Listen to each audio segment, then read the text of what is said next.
A Werewolf Shifter Romance by Lena, from Lena's Romance Library. Chapter 1. The Storm's Arrival. The ancient grandfather clock in the mansion's foyer chimed 11 times, its deep resonance echoing through the marble corridors like a funeral bell. Ilara Thorne pulled her threadbare shawl tighter around her shoulders as she made her final rounds, checking that every window was latched against the brewing storm outside. Lightning split the sky in violent streaks, illuminating the towering pines that surrounded the Blackmore estate like silent sentinels. She had worked in this mansion for 3 years, invisible to its wealthy inhabitants, existing in the shadows between the opulent world of the elite and the harsh reality of servitude. At 24, Ilara had learned to make herself small, unremarkable, a ghost who cleaned their messes and disappeared before dawn. It was safer that way. The last thing she needed was attention from the kind of people who could afford a estate this remote, this fortified. The wind howled against the Gothic windows, rattling the glass in their frames. Ilara quickened her pace down the East Wing corridor, her worn boots silent against the Persian runners. She'd learned to move without sound, a skill that had saved her more than once in her previous life, before she'd fled to this isolated corner of Montana with nothing but the clothes on her back and a heart full of secrets she could never tell. As she reached for the final window latch, a sound made her freeze. Not the storm, something else. A low, pained growl that seemed to come from the darkness beyond the glass. Ilara's breath caught in her throat as she pressed her face to the cold window, peering into the tempest. There, collapsed against the base of an ancient oak tree, was a figure. Large, impossibly still, and clearly injured. Her heart hammered against her ribs. Every instinct screamed at her to turn away, to pretend she hadn't seen anything. She'd survived this long by minding her own business, by staying invisible. But something about the way the figure lay crumpled in the rain, vulnerable and alone, called to the part of her that remembered what it felt like to have nowhere to go and no one to help. Before she could talk herself out of it, Ilara was moving. She grabbed the medical kit from the servants' pantry — Mrs. Caldwell always kept one stocked for kitchen accidents — and slipped out the back door into the fury of the storm. The rain hit her like ice daggers, immediately soaking through her thin dress and shawl. She stumbled across the manicured lawn, now a muddy mess, following the weak beam of her flashlight toward the tree line. The wind threatened to knock her sideways, but she pressed on, driven by an urgency she couldn't explain.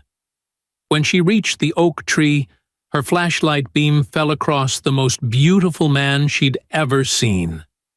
Even unconscious and clearly injured, he was magnificent. Tall, well over 6 feet, with broad shoulders and lean muscle visible beneath his torn, expensive clothing. His dark hair was matted with rain, and what looked like blood from a gash across his forehead.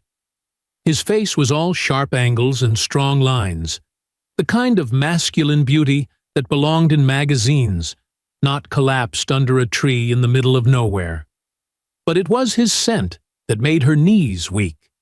Even through the rain, even mixed with blood and earth, he smelled like pine forests and wild storms, like something ancient and untamed that called to her very soul. "Hey," she whispered, dropping to her knees beside him, heedless of the mud soaking through her dress. "Can you hear me?" His eyes snapped open. Ilara's world tilted. His eyes were the color of molten gold, inhuman in their intensity, and they fixed on her with a focus that made her feel exposed, seen in a way that terrified and thrilled her simultaneously. For a moment that stretched into eternity, they stared at each other while the storm raged around them. Then his lips moved, forming a single word she barely heard over the thunder. "Mate!" She blinked. certain she'd misheard. What? But he was unconscious again, his massive frame going limp against the tree roots. The golden eyes that had seemed to see straight through her soul were closed, dark lashes stark against his pale skin. Ilara's hands shook as she checked his pulse. Strong and steady. But his skin was burning with fever. The head wound was still bleeding, and there were other injuries she couldn't assess in the darkness and rain. Whatever had happened to him, he needed help, and he needed it now. The smart thing would be to call 911, to let professionals handle this. But something deep in her gut rebelled against the idea of strangers touching him, of hospital staff asking questions she couldn't answer. Something primitive and protective rose up in her chest. A fierce need to keep him safe that made no logical sense. Using strength she didn't know she possessed, Ilara managed to get one of his arms over her shoulders. He was incredibly heavy, all solid muscle and bone, but somehow she half-dragged, half-carried him across the lawn toward the mansion. By the time she reached the servants' entrance, her lungs were burning, and her legs trembled with exhaustion. She couldn't take him to the main house, too many questions from the other staff in the morning. Instead, she maneuvered him into the small apartment she'd been given, above the old carriage house. It was cramped and simple, but it was private, and right now, privacy felt more important than comfort. Getting him up the narrow stairs nearly killed her, but eventually she had him stretched across her small sofa, his long legs hanging over the arm. In the warm light of her apartment, she could see him more clearly, and what she saw made her breath catch all over again. He wasn't just handsome, he was otherworldly. His features were too perfect, too symmetrical, like something carved by a master sculptor. The torn clothing revealed glimpses of a torso that looked like it belonged on a Greek god, all defined muscle and golden skin. But it was the small details that made her hands shake as she cleaned his wounds. The way his canine teeth seemed slightly too sharp. The faint pattern of scars along his ribs that looked almost like claw marks, the inhuman heat that radiated from his skin. As she gently cleaned the blood from his forehead, his eyes fluttered open again. This time the gold was muted, more human, but no less intense. "Thank you," he said, his voice a deep rumble that seemed to vibrate through her bones. "I'm in your debt." "You don't owe me anything," Ilara whispered, acutely aware of how close they were. How her hand was still pressed to his forehead. "I couldn't just leave you out there." His golden eyes searched her face with an intensity that made her feel like he was memorizing every feature. "What's your name?" "Ilara." The word slipped out before she could think better of it. She'd been using fake names for 3 years, but something about this man made lies impossible. "Ilara," he repeated, and the way he said it, like a prayer, like a promise, made heat pool low in her belly. "I'm Caspian." Even his name was beautiful, dangerous. It suited him perfectly. "Caspian," she echoed, testing the syllables on her tongue. "That's unusual." A ghost of a smile crossed his lips. "You have no idea." Thunder crashed overhead, and Ilara became acutely aware of their situation. She was alone with a strange man in her apartment, a man who radiated danger despite his injuries, a man whose very presence made her body respond in ways she'd never experienced before. She should be afraid. Every survival instinct should be screaming at her to run. Instead, as his golden eyes held hers in the lamplight, all she felt was the inexplicable certainty that her carefully constructed life of solitude and safety was about to change forever. And for the first time in 3 years of running, she wasn't sure she wanted to escape. Chapter 2. Dangerous Questions. Ilara woke to the sound of her own heartbeat thundering in her ears. Pale morning light filtered through her thin curtains, and for a moment she wondered if the storm and the mysterious man had been nothing more than a vivid dream. Then she turned her head toward the sofa, and reality crashed back over her like a cold wave. Caspian was gone. The blanket she'd draped over his massive frame lay neatly folded on the cushions, and the first aid supplies she'd used to tend his wounds were arranged in a precise line on her small coffee table. If not for the faint indentation in the sofa cushions and the lingering scent of pine and wild storms that seemed to permeate her entire apartment, she might have convinced herself he'd never been there at all. But he had been. And now he wasn't. Ilara sat up slowly, her body aching from the previous night's exertion. Her mind raced with questions she couldn't answer. Who was he? How had he gotten injured? And why did his absence feel like a physical wound in her chest? She dragged herself from bed and padded to the window, peering down at the mansion's grounds. The storm had passed, leaving behind a world washed clean and gleaming. The grounds crew was already out, clearing fallen branches and debris. Everything looked perfectly normal, as if nothing extraordinary had happened in the darkness, as if she hadn't pulled a man from the storm who looked at her with golden eyes and called her mate. The memory sent heat spiraling through her body, followed immediately by a chill of unease. She'd heard that word clearly, despite the thunder and rain. But what did it mean? And why had it sounded so significant when he'd said it? A sharp knock on her door made her jump. "Miss Thorne?" Mrs. Caldwell's crisp British accent cut through the morning air. "The family will be taking breakfast in the sunroom this morning. They're expecting fresh flowers from the garden." "Of course, Mrs. Caldwell," Ilara called back, forcing normalcy into her voice. "I'll have them ready within the hour." She dressed quickly in her standard uniform, a simple black dress with white apron, designed to make her invisible to the mansion's inhabitants. As she gathered her gardening shears and basket, she couldn't shake the feeling that everything had changed overnight, even if the world insisted on pretending otherwise. The garden behind the mansion was Ilara's favorite place on the entire estate. Here, surrounded by carefully cultivated roses and wild mountain flowers, she could almost forget that she was running from a past that haunted her dreams. She moved through the familiar routine of selecting the perfect blooms, but her mind kept drifting to golden eyes and a voice that had rumbled through her bones. She was so lost in thought that she didn't notice she wasn't alone until a shadow fell across the flower bed. "You have gentle hands." Ilara spun around, her heart leaping into her throat.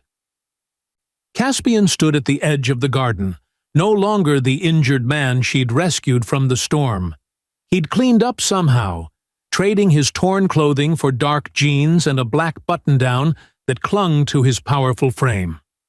The gash on his forehead had healed to nothing more than a thin pink line, barely visible beneath his dark hair. No one healed that fast. No one. "You're—" she breathed, then caught herself. "You shouldn't be here. This is private property." "I know." He moved closer, his steps silent on the garden path. "I wanted to thank you properly. For last night." "I told you. There's no need." "There's every need," he interrupted, his voice carrying an authority that made her spine straighten involuntarily. "You saved my life." Ilara clutched her flower basket tighter, using it as a barrier between them. In the bright morning light, he was even more beautiful than she'd remembered. But there was something else now, an aura of power that made the air around him feel charged, dangerous. "How did you get hurt?" she asked, proud that her voice remained steady. "What happened to you?" Something flickered across his features. Pain, maybe, or regret. That's complicated. Try me. For a long moment, he just looked at her, those golden eyes seeming to weigh and measure.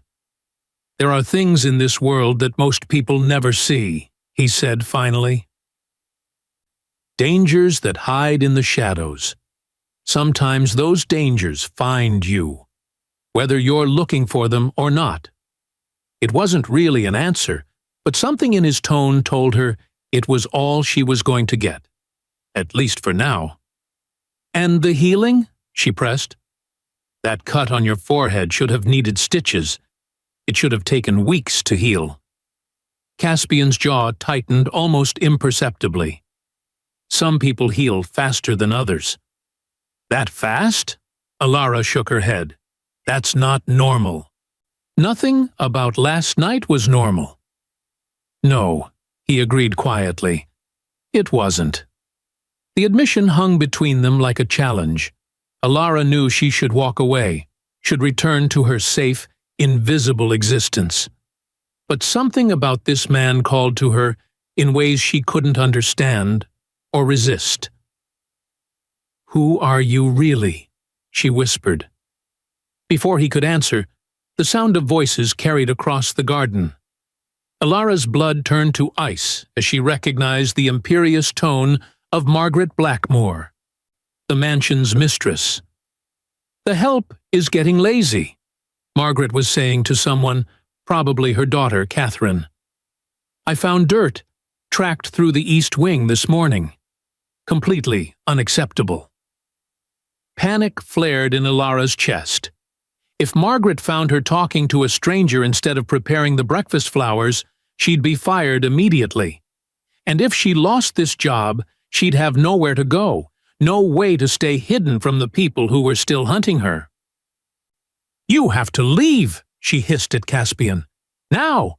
If they see you—" "I'm not afraid of them," Caspian said, but something in his expression had shifted, become more alert, more predatory. "Well, I am," Alara shot back. "I need this job. I can't afford to—" "Why?" The single word carried surprising intensity. "What are you running from, Alara?" The question hit her like a physical blow. How had he seen through her so easily? She'd spent 3 years perfecting the art of invisibility. And this man had unraveled her in a single night. "I don't know what you mean," she lied. "You move like someone who's always looking over her shoulder," Caspian said softly. "You flinch when people raise their voices. And last night, when you found me, you chose to help a stranger rather than call the authorities. That's not normal behavior, Alara. That's the behavior of someone who can't afford official attention." The voices were getting closer. Alara could hear Margaret's heels clicking on the stone pathway that led to the garden. In moments, she'd be discovered, and everything she'd worked to build would crumble. "Please," she whispered, hating the desperation in her voice. "Just go."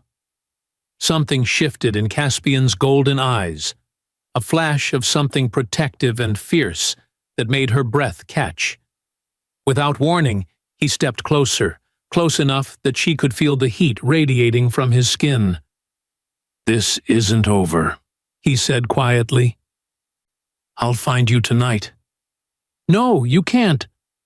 But he was already moving, disappearing into the tree line with an inhuman grace that left her staring after him in shock. How did someone that large move so silently? How had he vanished so completely? "There you are." Margaret's sharp voice cut through her confusion. "I've been looking everywhere for those flowers. The family is waiting." "Of course, Mrs. Blackmore," Alara said automatically, her training taking over even as her mind reeled. "I was just finishing the arrangement." Margaret's cold blue eyes swept over the garden, and for a terrifying moment, Alara was certain she'd seen Caspian.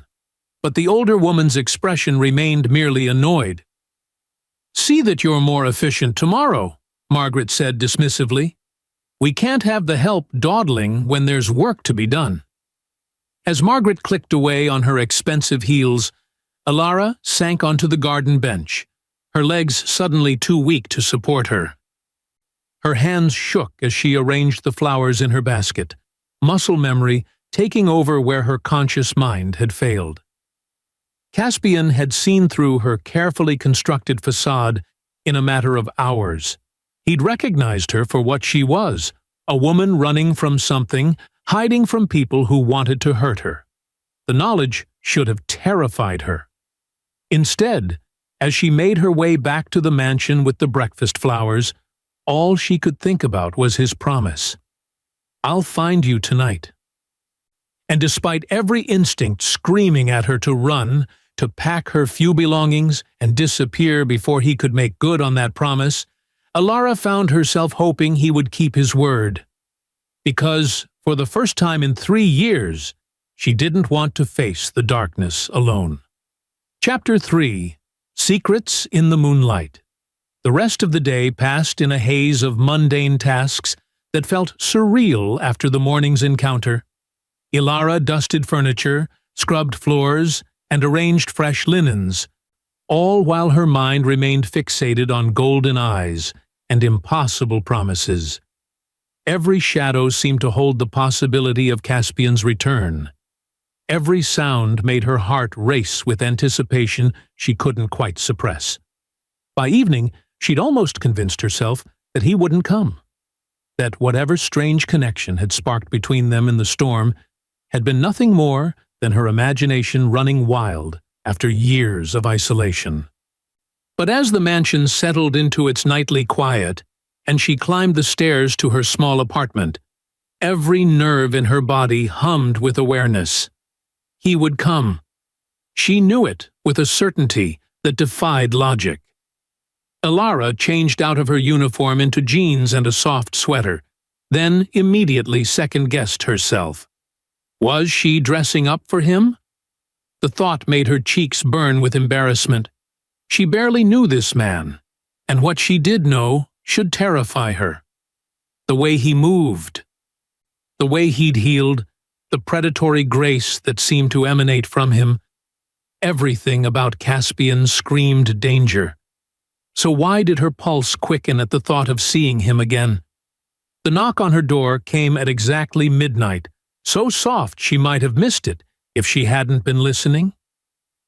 Alara's hand trembled as she reached for the doorknob, pausing to take a steadying breath before pulling it open. Caspian stood in the dim hallway, and the sight of him made her forget how to breathe. He'd changed again, trading the afternoon's casual clothes for dark jeans and a leather jacket that emphasized the powerful lines of his shoulders. His dark hair was slightly mussed, as if he'd been running his hands through it, and those impossible golden eyes held an intensity that made her knees weak. "You came?" she whispered, hating how breathless she sounded. "I said I would." His voice was rougher than she remembered, carrying an edge that sent shivers down her spine. "May I come in?" The polite request was at odds with the raw hunger in his gaze as it swept over her. Alara stepped back, acutely aware of how small her apartment seemed with him in it. He filled the space with his presence, making the air feel charged and dangerous. "How did you get past security?" she asked, closing the door behind him. The Blackmore estate was supposedly heavily guarded, though she'd never seen evidence of it. Caspian's lips quirked in what might have been amusement. "Security systems are designed to keep out normal threats. And you're not normal." "No," he said simply. "I'm not." The admission hung between them, loaded with implications Alara wasn't sure she was ready to face. She moved to the small kitchen, needing distance and something to do with her hands. "Would you like some tea?" The offer sounded ridiculous, even to her own ears, but Caspian nodded. "Thank you." As she busied herself with the kettle, she felt his eyes on her, studying her with that unnerving intensity. "You're nervous," he observed. "Wouldn't you be?" Ilara glanced over her shoulder at him.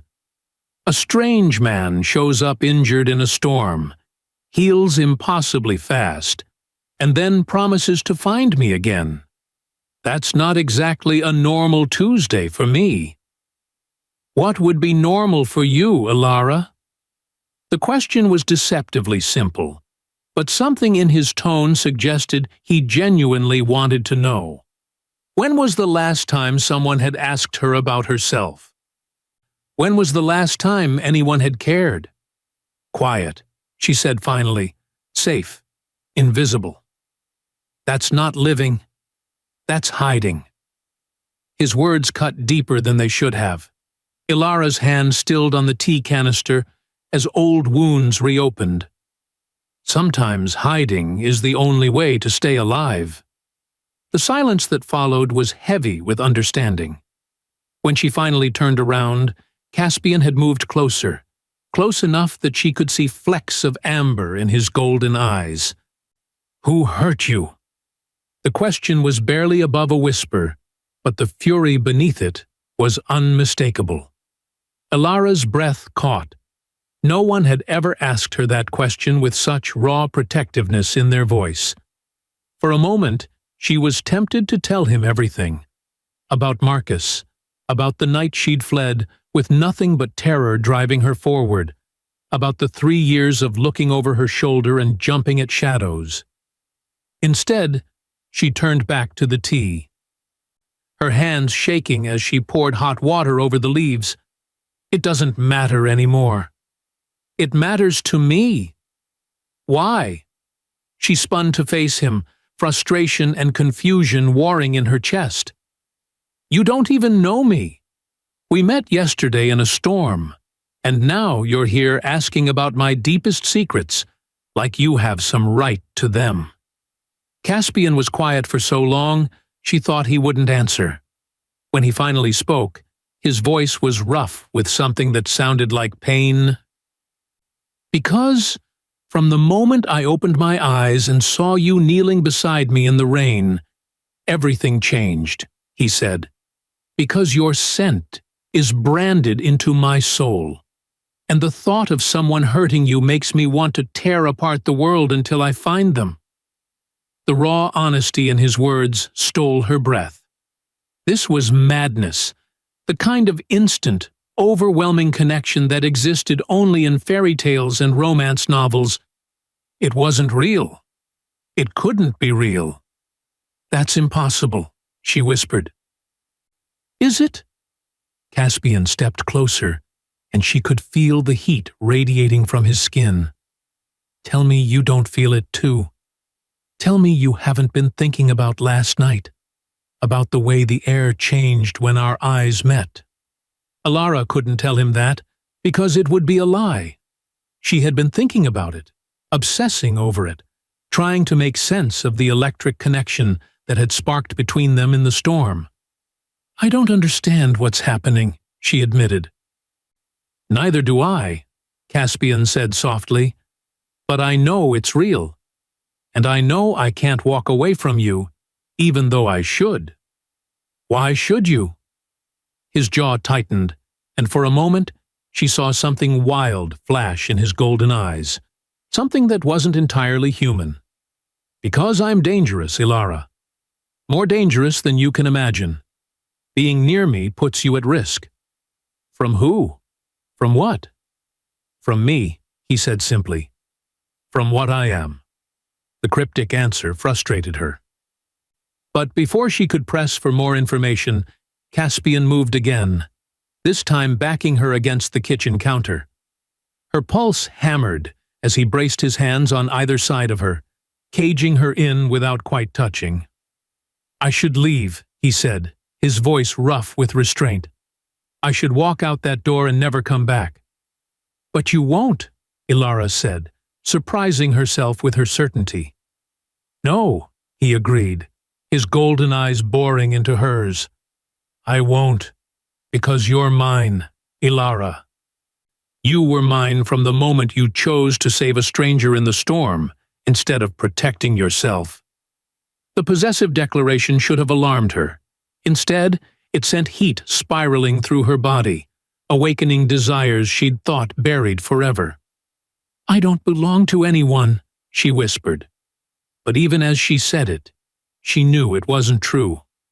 Something fundamental had shifted between them, some invisible thread that bound them together in ways she couldn't explain.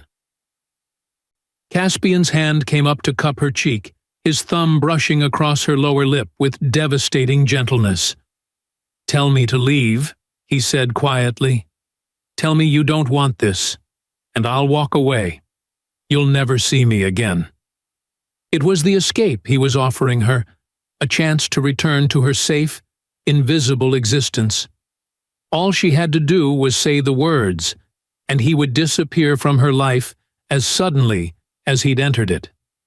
But as she looked into his golden eyes, seeing the barely leashed hunger there, the protective fury, and underneath it all, a loneliness that matched her own, Alara knew she couldn't do it. "Stay," she whispered. The word seemed to break something inside him. His control snapped, and suddenly his mouth was on hers, claiming her with a hunger that stole her breath and set her world on fire. And in that moment, as she melted into his arms, Alara knew that whatever secrets he was hiding, whatever danger he represented, it was already too late to protect her heart. She was lost, and she didn't want to be found. Chapter 4. The Beast Within. The kiss shattered every wall Alara had built around her heart. Caspian's lips were warm and demanding, moving against hers with a hunger that spoke of barely restrained wildness. His hands tangled in her hair, tilting her head back as he deepened the kiss. And she could taste something primal on his tongue, pine forests and midnight storms, and something uniquely him that made her body sing with recognition. When they finally broke apart, both breathing hard, his golden eyes had darkened to molten amber. There was something almost feral in his gaze as he studied her flushed face, something that should have frightened her, but instead sent liquid heat pooling in her belly. "Alara!" He breathed her name like a prayer, his thumb tracing the curve of her jaw. "You have no idea what you do to me." She could feel the tremor in his hands where they framed her face, could sense the rigid control he was maintaining over himself. "Then tell me," she whispered. "Tell me what you are." The question hung between them like a blade. Caspian's expression shifted, becoming guarded, and he stepped back, putting distance between them that felt like a physical ache. "You wouldn't believe me if I told you," he said quietly. "Try me." For a long moment, he just looked at her, conflict warring in those impossible golden eyes. Then he moved to her small window, staring out at the moonlit forest beyond the estate grounds. "There are things that exist in the shadows of your world," he said finally. "Ancient things, dangerous things. Most humans live their entire lives without ever knowing we're there." "We?" Alara's pulse quickened. "My kind." He turned back to face her, and something in his expression had changed. Become more predatory. "We've learned to hide among you, to blend in, but we're not human, Alara. We never were." The words should have sent her running. Every rational part of her mind screamed that this was madness, that she should demand he leave and never come back. But there was something in his voice, in the way his body held itself with inhuman grace, that made the impossible seem suddenly, terrifyingly real. "What are you?" she asked, her voice barely above a whisper. Before he could answer, a sound made them both freeze. Footsteps on the gravel path outside, multiple sets, moving with military precision toward the carriage house. Caspian's entire body went rigid, his head tilting in a way that reminded her of a wolf scenting the air. When he turned to her, his eyes were no longer golden. They were the bright, reflective yellow of a predator in the dark. "They found me," he said, his voice carrying a growl that definitely wasn't human. "Who found you?" Alara's heart hammered against her ribs. "My brother's hunters." Caspian moved to the window again, and she could see the tension coiled in every line of his body. "They've been tracking me for days." "Hunters? What are you talking about?" The footsteps were closer now, accompanied by low voices and the metallic click of weapons being readied. Alara felt ice form in her veins as the reality of their situation hit her. "You have to hide," Caspian said urgently, moving toward her with fluid grace. "They can't know you were involved." "Involved in what?" Panic was rising in her throat, but she forced it down. She'd survived 3 years of running and hiding. She could survive this, too. "In helping me." His hands gripped her shoulders, and she could feel the inhuman strength in his fingers. "Promise me, Alara. Whatever happens, whatever you see, you'll stay hidden." "I'm not leaving you to face whatever this is alone," she said, surprising herself with her vehemence. Something flickered across his features. Gratitude, maybe, or amazement. "You don't understand. If they find out what you mean to me, what I mean to you." "You're my mate," he said simply, and the word hit her like a physical blow. "My soul recognizes yours. It's not something I chose or something I can control. It just is." The confession should have sounded insane.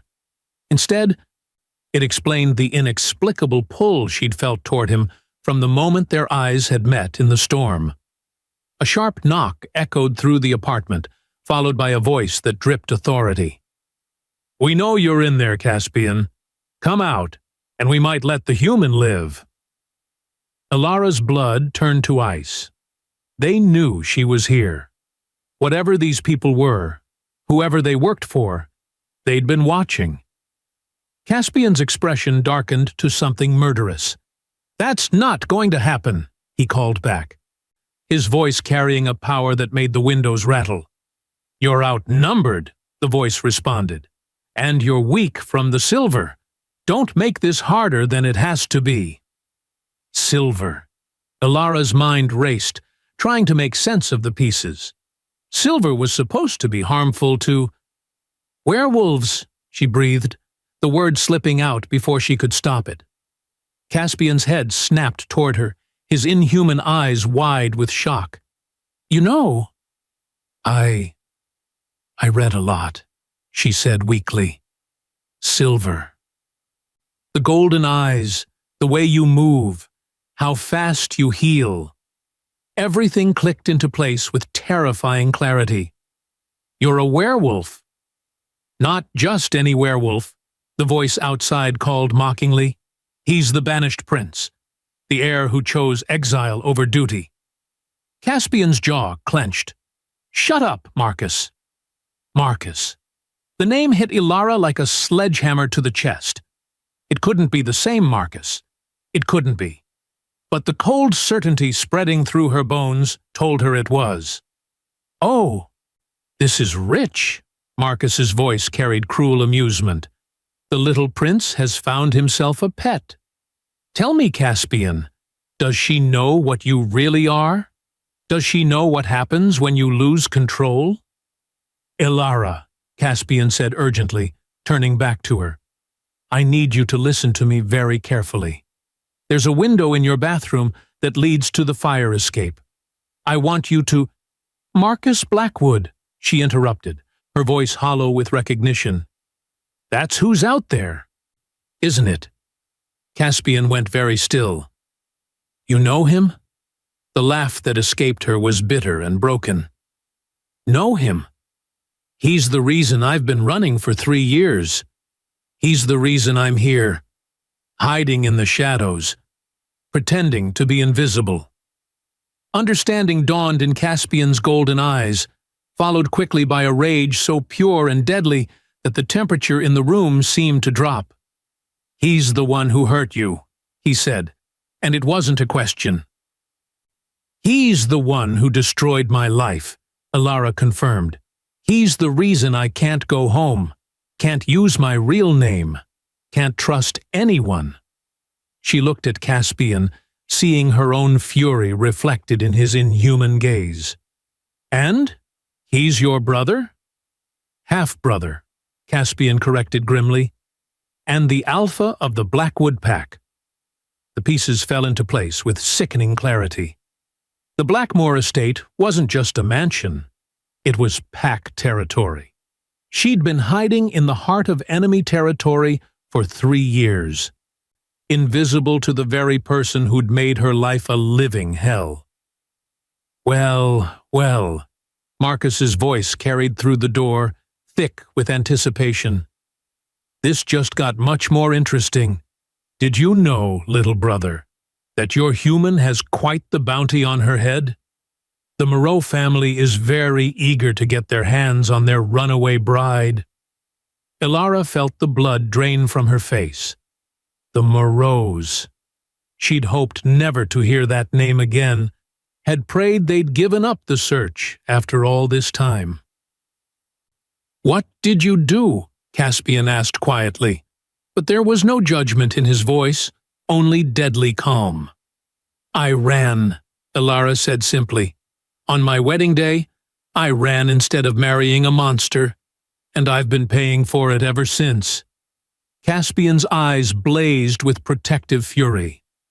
When he spoke, his voice carried the unmistakable authority of an alpha. "They'll have to go through me to get to you." Outside, Marcus laughed, the sound cold and mocking. "How noble! But you're forgetting something, little brother. You're no longer pack. You have no power here. And she—" his voice turned predatory. "She belongs to us now." Caspian's control finally snapped. The sound that tore from his throat wasn't human. It was the challenge of an apex predator protecting its mate. The air around him seemed to shimmer, and Alara caught a glimpse of something that defied reality.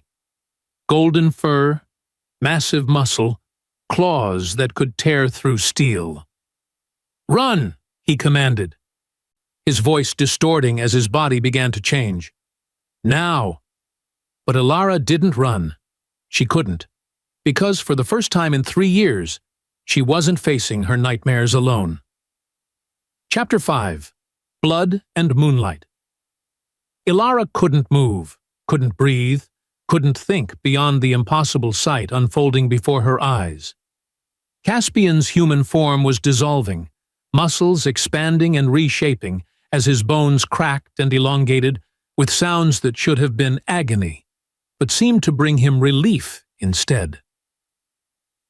Golden fur erupted across his skin as his face elongated into a muzzle filled with gleaming fangs.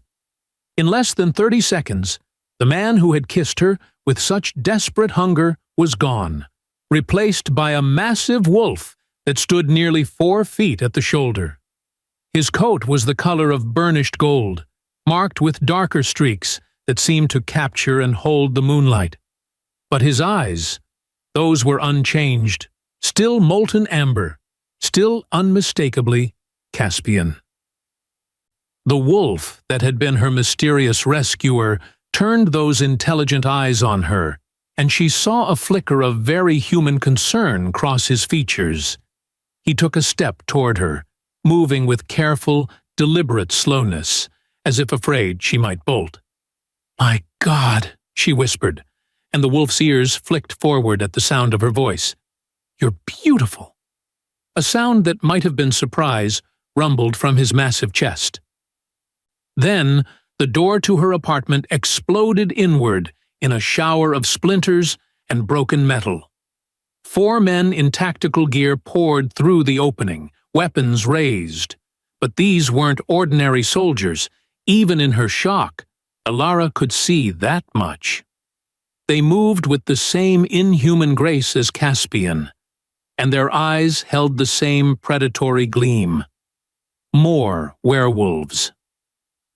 The one in the lead was tall and lean, with silver-streaked dark hair and cold blue eyes that swept the room before settling on her with calculating interest. Even without the family resemblance, she would have known him anywhere. Marcus Blackwood looked exactly as she remembered, handsome in a cruel way, with a smile that promised pain. "Hello, Ilara," he said pleasantly, as if they were meeting for tea instead of standing in the wreckage of her destroyed sanctuary. "You've led us quite a chase." Caspian positioned himself between her and the intruders, a growl rumbling from his throat that made the windows vibrate. The sound was a clear warning, but Marcus only laughed. Now, little brother. Is that any way to greet family?" Marcus's smile turned predatory. "Though I have to say, your taste in pets has improved considerably." The insult hit its mark. Caspian lunged forward with lightning speed, but the other wolves were ready for him. Silver chains materialized from nowhere, wrapping around his massive form with practiced efficiency. The metal sizzled where it touched his fur, and he let out a howl of pain that tore through Ilara's heart. "Silver nets," Marcus explained conversationally as Caspian collapsed, weakened by the burning metal. "Terribly effective against our kind. We've learned a few tricks since you left us, brother." "Let him go," Ilara said, stepping forward despite every instinct screaming at her to run. Her voice shook, but she forced herself to meet Marcus's cold gaze. "Your fight is with me, not him." "Oh, but that's where you're wrong, my dear." Marcus circled her slowly, like a predator stalking prey.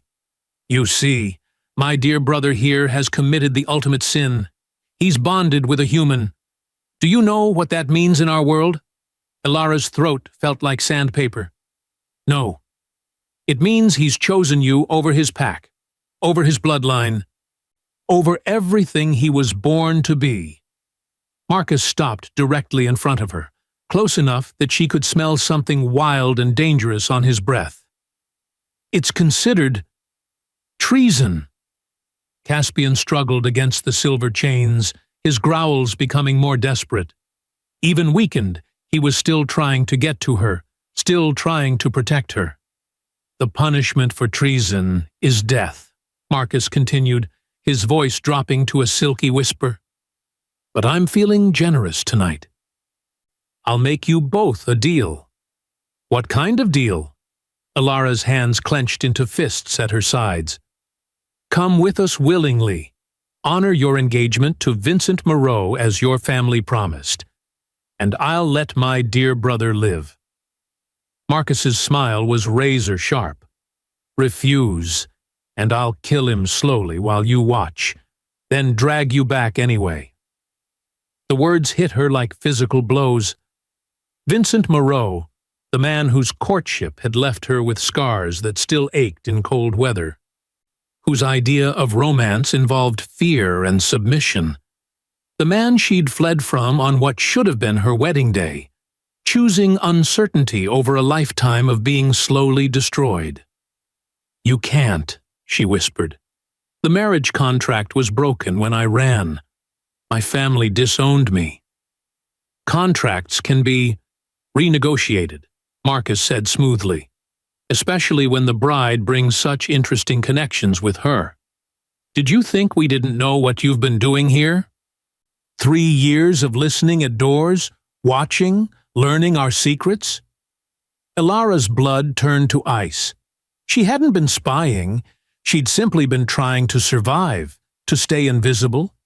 But she had overheard things, seen things that she'd dismissed as the eccentricities of the wealthy. "I don't know anything," she said desperately. "Don't you?" Marcus's eyes glittered with malicious amusement. "You know where we den during the full moon. You know the locations of our safe houses.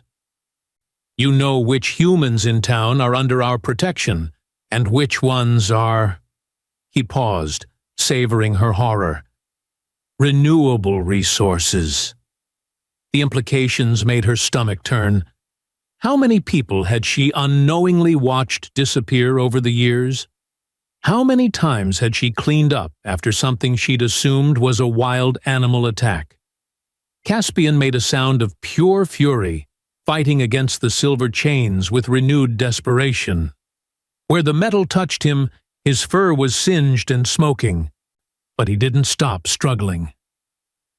"He's going to hurt himself," Ilara said, taking a step toward the trapped wolf. Ah! Marcus caught her arm, his grip bruising. "I wouldn't, if I were you. Silver burns humans, too, and his control isn't what it used to be. Wouldn't want you to get caught in the crossfire if he shifts back." The casual threat made her realize just how precarious their situation was. They were outnumbered, outgunned, and trapped. Even if she agreed to Marcus's deal, there was no guarantee he'd keep his word. But as she looked at Caspian, saw the pain and rage in his golden eyes, she knew she couldn't let him suffer for her mistakes. "If I come with you," she said slowly, "you'll let him go? You'll leave him alone?" "Ilara, no." Caspian's voice was rough, distorted by his partially shifted state, but still unmistakably his. "Don't do this." Marcus's grip on her arm tightened. "I give you my word as alpha of the Blackwood Pack." It wasn't much of a guarantee. She'd learned years ago that Marcus's word was worth less than nothing. But it was the only chance Caspian had. "Fine," she said, lifting her chin in defiance, even as her heart shattered. "I'll come with you." "Excellent choice," Marcus purred. "Though I should mention, the deal only covers his life. I said nothing about letting him keep his memories of you." Horror washed over her in a cold wave. "What do you mean?" "Memory wipes are surprisingly effective on traumatized wolves," Marcus explained with clinical detachment. "A few sessions with our pack witch, and he won't even remember you existed. Rather merciful, really. This way, he won't spend eternity mourning what he's lost." "You bastard," Ilara snarled, trying to pull free of his grip. "That wasn't part of the deal. The deal was his life, and his life is what you're getting." Marcus's smile turned vicious. "Everything else is negotiable." Caspian's howl of rage and despair echoed through the night, a sound so broken and wild that it seemed to shake the very foundations of the earth. In that moment, Ilara made a decision that surprised even her. She wasn't going quietly. Not this time. "You want me?" she said, her voice deadly calm. "Come and take me." Then she grabbed the heavy ceramic lamp from her bedside table and brought it down on Marcus's head with all the strength she possessed. The Alpha staggered, more surprised than hurt, but it was enough. Ilara lunged for the silver chains holding Caspian, ignoring the burning pain as the metal seared her palms. "Run!" she gasped as the chains loosened. "Please, just run!" But even as she freed him, she knew it was too late. The other wolves were already moving, and Marcus was shaking off the effects of her desperate attack. Still, as Caspian's golden eyes met hers one last time before chaos erupted around them, she saw something that made her battered heart soar. Love. Pure, desperate, unwavering love. Whatever happened next, at least she'd know what it felt like to be someone's everything, even if only for a moment. Chapter 6. The Alpha's Fury. The moment the silver chains fell away, Caspian exploded into motion with a rage that seemed to shake the very air around them. His partially shifted form was a nightmare of muscle and fury, golden fur rippling over human-like hands that had sprouted deadly claws. He moved faster than Ilara's eyes could follow, a blur of supernatural speed and violence that sent the first attacker flying through her kitchen wall in a shower of plaster and broken dishes. But there were too many of them, and the silver poisoning had weakened him more than he was letting on. As he grappled with two wolves who had shifted to match his hybrid form, Marcus backhanded Ilara with casual brutality that sent her crashing into the far wall. Stars exploded across her vision, and she tasted blood where her teeth had cut her lip. Through the ringing in her ears, she heard Caspian's roar of fury, a sound that was more beast than man, filled with such primal rage that it made her bones ache with sympathetic vibration. "Touch her again!" Caspian snarled, his voice distorted by fangs and fury. "And I'll tear your throat out with my bare hands." Marcus laughed, wiping blood from the gash on his forehead where Ilara's improvised weapon had connected.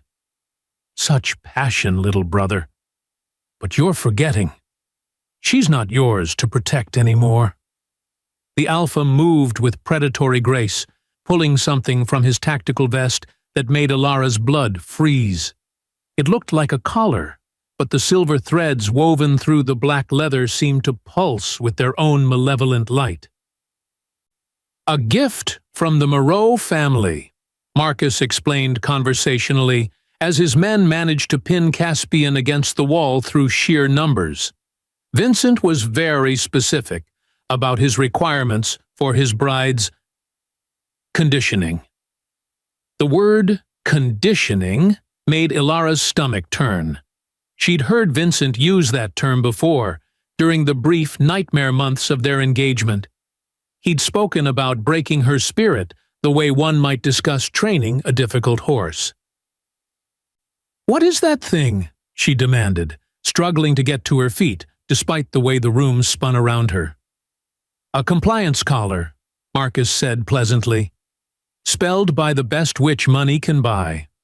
Once it's on, you'll find yourself much more agreeable to your future husband's wishes." Horror washed over her in cold waves. "You mean mind control?" "Such an ugly term," Marcus tisked. "I prefer to think of it as attitude adjustment." Caspian's struggles became more desperate, his partially shifted form straining against the hands holding him. "Ilara! Run!" he gasped, blood trickling from multiple wounds where claws had found their mark. "Please, just run." But there was nowhere to go. The apartment was destroyed, the door blocked by Marcus's men, and the only window led to a 3-story drop that would likely kill her.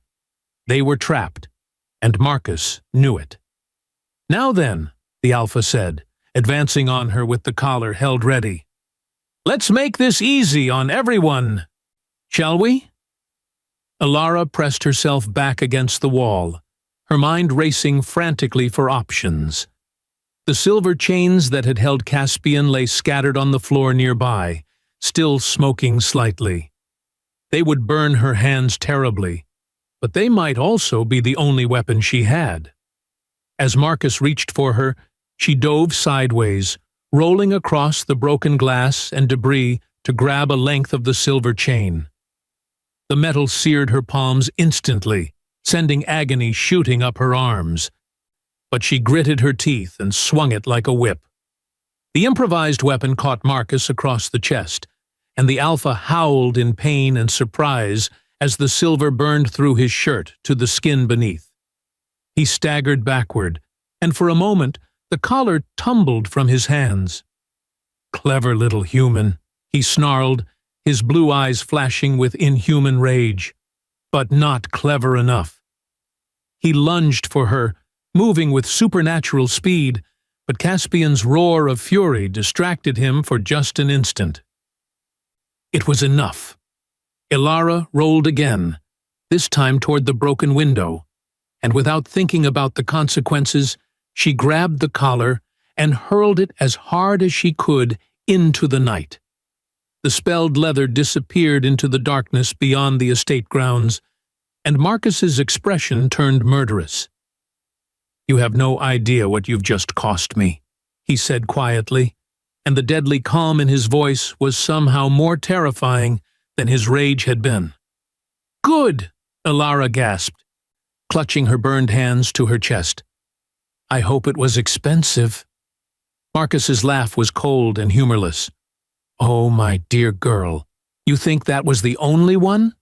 Vincent anticipated you might be difficult. He had several made." The hope that had flared in Elara's chest died instantly. Of course it wouldn't be that easy.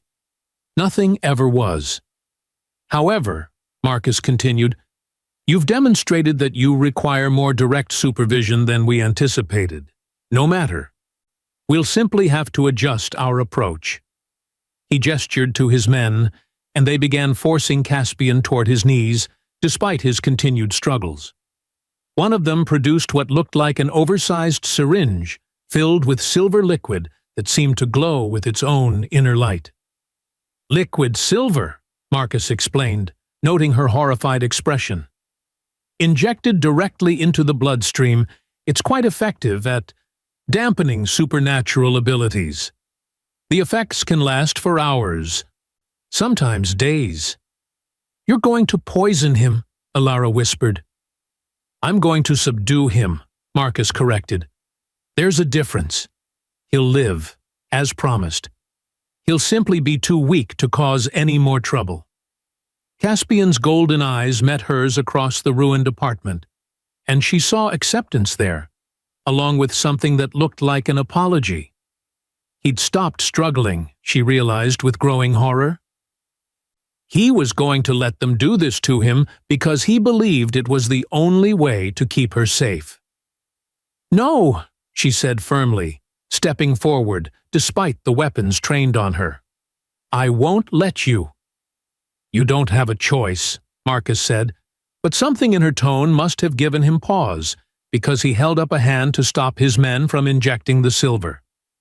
"Yes, I do," Elara said, and for the first time since this nightmare began, she felt completely calm. "I choose him." The words hung in the air like a challenge. Marcus's eyebrows rose slightly. "I beg your pardon? You want me to come quietly?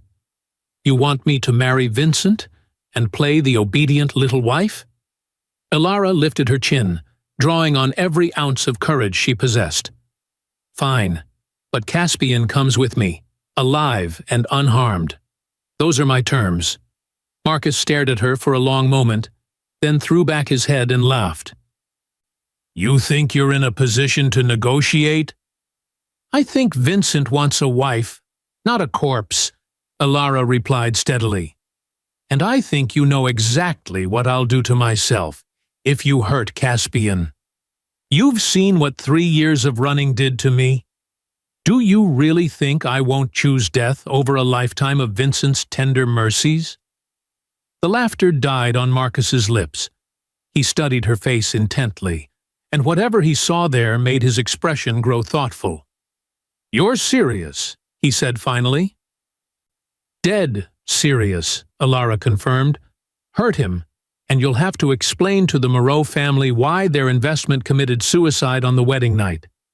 I don't think Vincent will be very understanding about that." A tense silence filled the ruined apartment.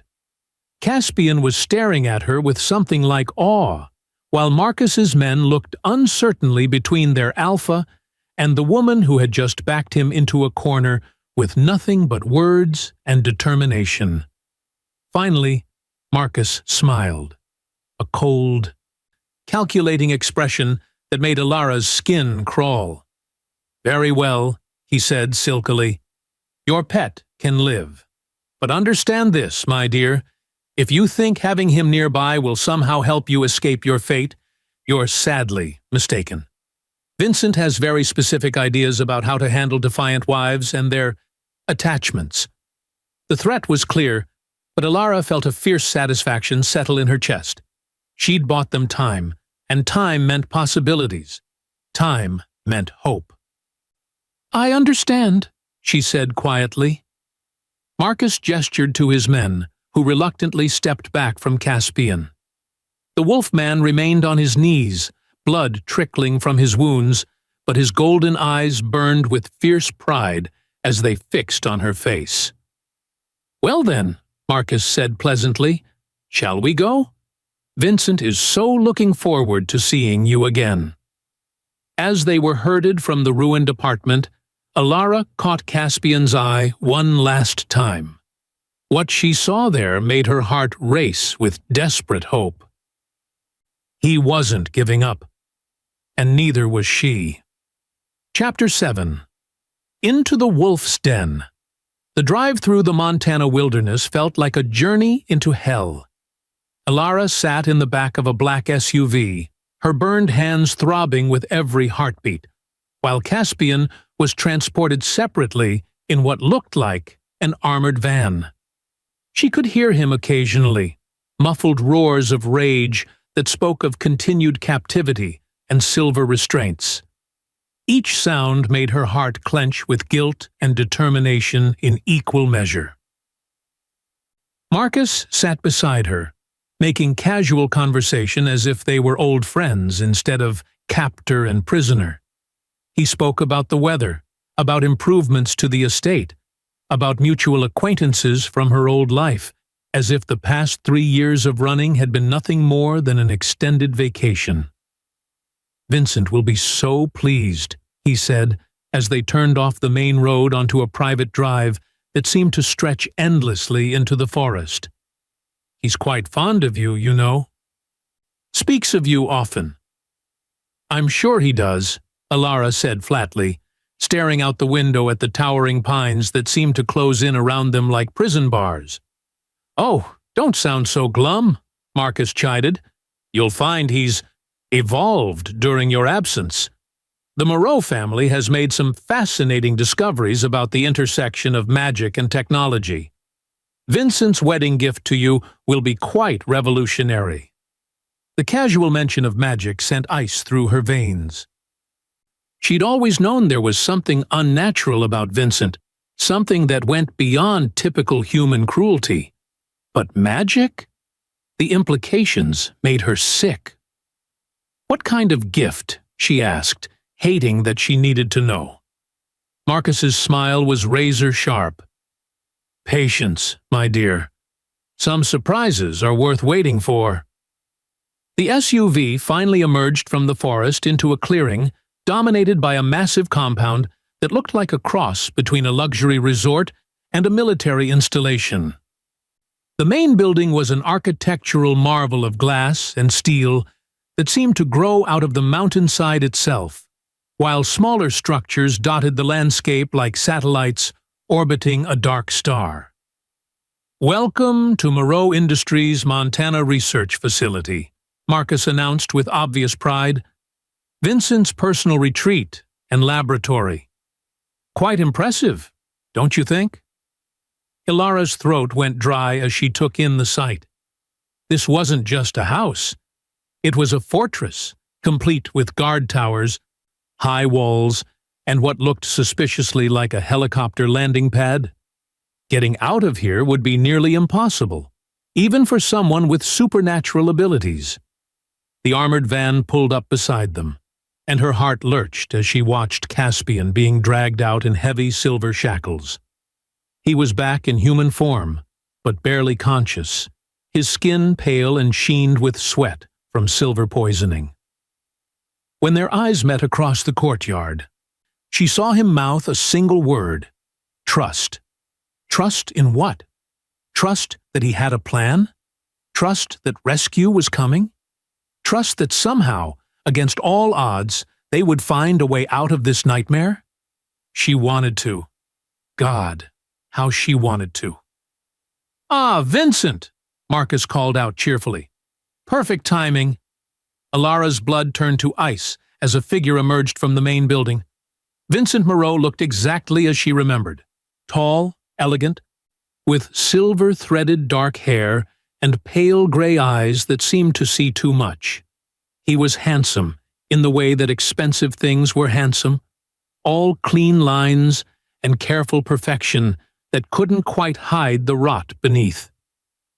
"Ilara, my darling," Vincent said, his voice carrying the same cultured accent that had once made her teenage heart flutter. "You look rustic." She was acutely aware of her torn clothes, her burned hands, the blood in her hair from Marcus's blow. But she lifted her chin and met his gaze steadily. "Vincent," she said coolly, "you look exactly the same, which is to say, like a psychopath in an expensive suit." His laugh was genuinely amused. "Still spirited, I see. How delightful! I was afraid 3 years of poverty might have broken that fire of yours." "Sorry to disappoint you." "Oh, you haven't disappointed me at all," Vincent assured her, moving closer with predatory grace. "In fact, you've exceeded my expectations in the most interesting ways. Did you really think I didn't know where you were all this time?" The words hit her like a physical blow. "What?" "The Blackmore estate, working as a servant under a false name," Vincent continued conversationally. "Living in that charming little apartment above the carriage house. Really, darling, if you were going to hide, you should have chosen somewhere less convenient." Understanding crashed over her like a cold wave. "You knew. All this time, you knew exactly where I was." "Of course I knew," Vincent said, with a hint of impatience, as if she were being deliberately slow. "Did you think I'd let my investment simply disappear? You've been under observation since the day you arrived in Montana." "Then why didn't you collect you sooner?" Vincent finished. "Because you weren't ready yet. You needed to be seasoned, broken down, made desperate enough to appreciate what I was offering." The calculated cruelty of it stole her breath. 3 years of fear, of looking over her shoulder, of never feeling safe, and it had all been orchestrated.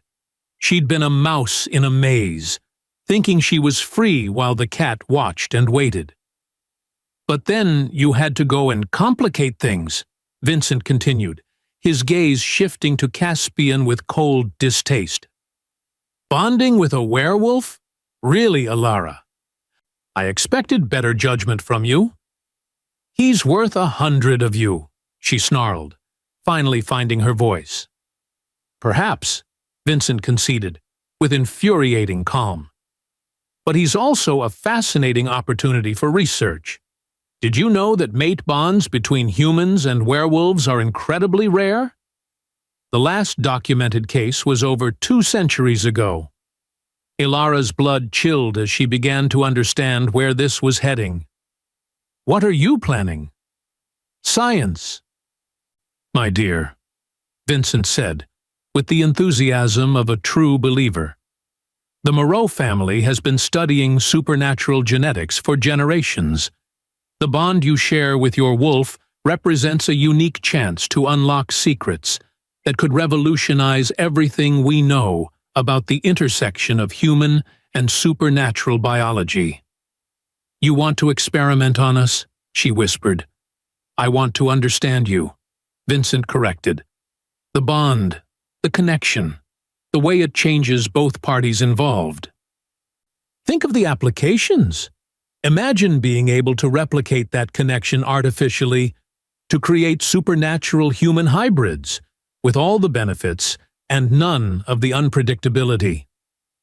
The scientific enthusiasm in his voice made her skin crawl. She'd known Vincent was cruel, but this was something beyond simple sadism. This was the cold, clinical evil of someone who saw other beings as nothing more than test subjects. "And our wedding?" she asked, though part of her didn't want to know the answer. "Oh, that's still happening," Vincent assured her, with a smile that didn't reach his eyes. "The ceremony tomorrow night will serve dual purposes, legitimizing our union and providing the perfect opportunity to begin the bonding experiments. You see, married couples have certain legal protections that make research much easier to conduct without outside interference. Tomorrow night." They had less than 24 hours before this nightmare became legally binding. before Vincent could do whatever he wanted to them under the protection of marriage laws and property rights. Across the courtyard, Caspian had managed to lift his head, despite the silver poisoning. When their eyes met, she saw something that made her heart race. Not despair, but determination. He was telling her something with his gaze, some message she couldn't quite decode. Then she saw it. The almost imperceptible flick of his eyes toward the forest, then back to her. The slight tensing of his shoulders despite the chains. He wasn't giving up. He was preparing. "Well then," Vincent said, clapping his hands together with false cheer. "Shall we get you settled? Tomorrow is going to be such an exciting day, and you'll want to be well rested for the festivities." As guards moved to escort her toward the main building, Alara caught Caspian's eye one last time. This time, his message was clear. Be ready. She didn't know what he was planning. Didn't know how he could possibly escape silver chains and armed guards. But as she was led away from the man who had somehow become her anchor in the storm, she held on to the one thing Vincent couldn't take away from her: hope, and the absolute certainty that Caspian would move heaven and earth to keep his promise to protect her, even if it killed him in the process. The only question was whether she'd be strong enough to help him when the time came. Chapter 8. The Alpha's Blood. The room they locked Alara in was a gilded cage, luxurious and beautiful, with silk wallpaper and antique furniture that probably cost more than most people made in a year. But the windows were barred with what looked like silver-reinforced steel, and the door had electronic locks that hummed with barely audible energy. Vincent's idea of hospitality, apparently. She paced the ornate prison like a caged wolf, her burned hands leaving smears of blood on everything she touched. Every few minutes, she caught herself listening for sounds from elsewhere in the compound. Caspian's voice, signs of struggle, anything that might tell her he was still alive. The silence was deafening. A soft knock interrupted her spiraling thoughts. The door opened to reveal a young woman with dark hair and nervous eyes, carrying a medical kit and fresh clothing. "Mr. Inbert Moreau sent me to tend to your injuries," the woman said quietly, not quite meeting Ilara's gaze. "I'm Dr. Sarah Chen." "Doctor?" Ilara studied the woman more carefully. She couldn't be much older than Ilara herself, but there was something in her eyes that spoke of hard-won knowledge and carefully hidden pain. "Biochemical research," Sarah clarified, setting the medical kit on the ornate vanity. "Though I've had to expand my skill set considerably since joining Mr. Moreau's team." There was something in the way she said it, a bitter undertone that suggested Dr. Chen wasn't here entirely by choice. Ilara felt a flicker of hope. An ally, perhaps? Or at least someone who might be sympathetic to her situation. "How long have you worked for Vincent?" Ilara asked carefully, as Sarah began examining her burned palms. 2 years, Sarah replied, her voice carefully neutral. "Since my research partner and I discovered some interesting properties in werewolf blood that caught Mr. Moreau's attention." Research partner. Sarah's hands stilled for a moment on Ilara's injuries. "He didn't survive the transition to private sector work," she said quietly. The words were clearly code for something darker, and Ilara felt her stomach clench. "I'm sorry." "So am I." Sarah resumed cleaning the silver burns with gentle efficiency. "These are going to scar, I'm afraid." "Silver burns always do." "I don't care about scars," Ilara said honestly. "I care about getting out of here alive." Sarah glanced toward the door, then leaned closer as she bandaged Ilara's hands. "The werewolf," she whispered, her voice barely audible. "Is he really your mate?" The question caught Ilara off guard. "How do you—" "The blood work Mr. Moreau had me run," Sarah explained quickly. The hormonal changes. The neurochemical markers, they're consistent with the theoretical models for supernatural bonding. It's really true, isn't it? Ilara nodded slowly, unsure where this was heading, but sensing it was important. Then you need to know something, Sarah continued, her voice growing even quieter. The experiments Mr. Moreau is planning, they're not just about studying the bond. He wants to break it, then rebuild it artificially. The process. She swallowed hard. The process would destroy both of your minds. You'd be left as empty shells, completely under his control. Horror washed over Ilara in cold waves. How long do we have? The wedding ceremony tomorrow night is when he plans to begin. But there's something else. Sarah finished the bandages and began packing up her supplies with nervous efficiency. Your mate. He's not just any werewolf. Is he? What do you mean? The blood samples Marcus brought in earlier. They're showing genetic markers I've only seen in one other specimen. Sarah's eyes were wide with a mixture of fear and fascination. Alpha bloodline. Not just any alpha. Royal bloodline. Your mate is werewolf nobility. The revelation hit Ilara like a physical blow. Royal bloodline? Marcus had called Caspian the banished prince, but she'd assumed it was just an insult.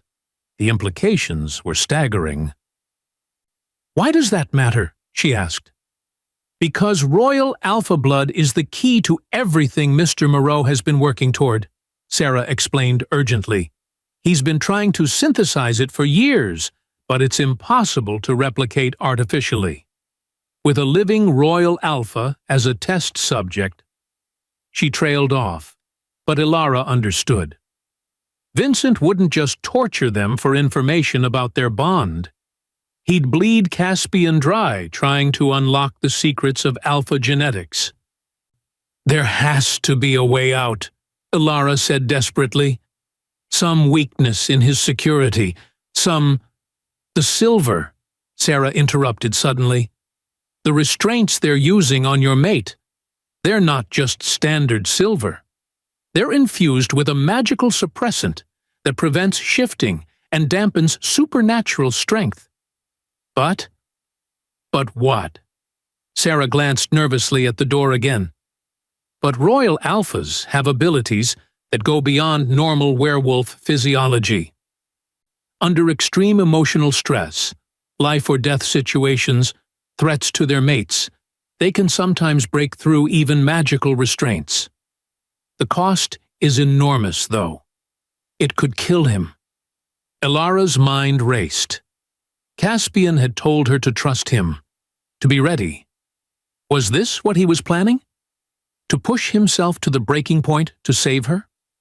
How can I help him? She asked. The bond, Sarah said simply. If you're truly mated, your emotional state affects his. Fear weakens him, but love, determination, absolute faith, those can give him strength beyond his physical limits. Before Ilara could respond, the sound of approaching footsteps echoed in the hallway. Sarah quickly finished packing her medical kit, but not before pressing something small and hard into Ilara's bandaged palm. 20 minutes after midnight, she whispered urgently. Be ready.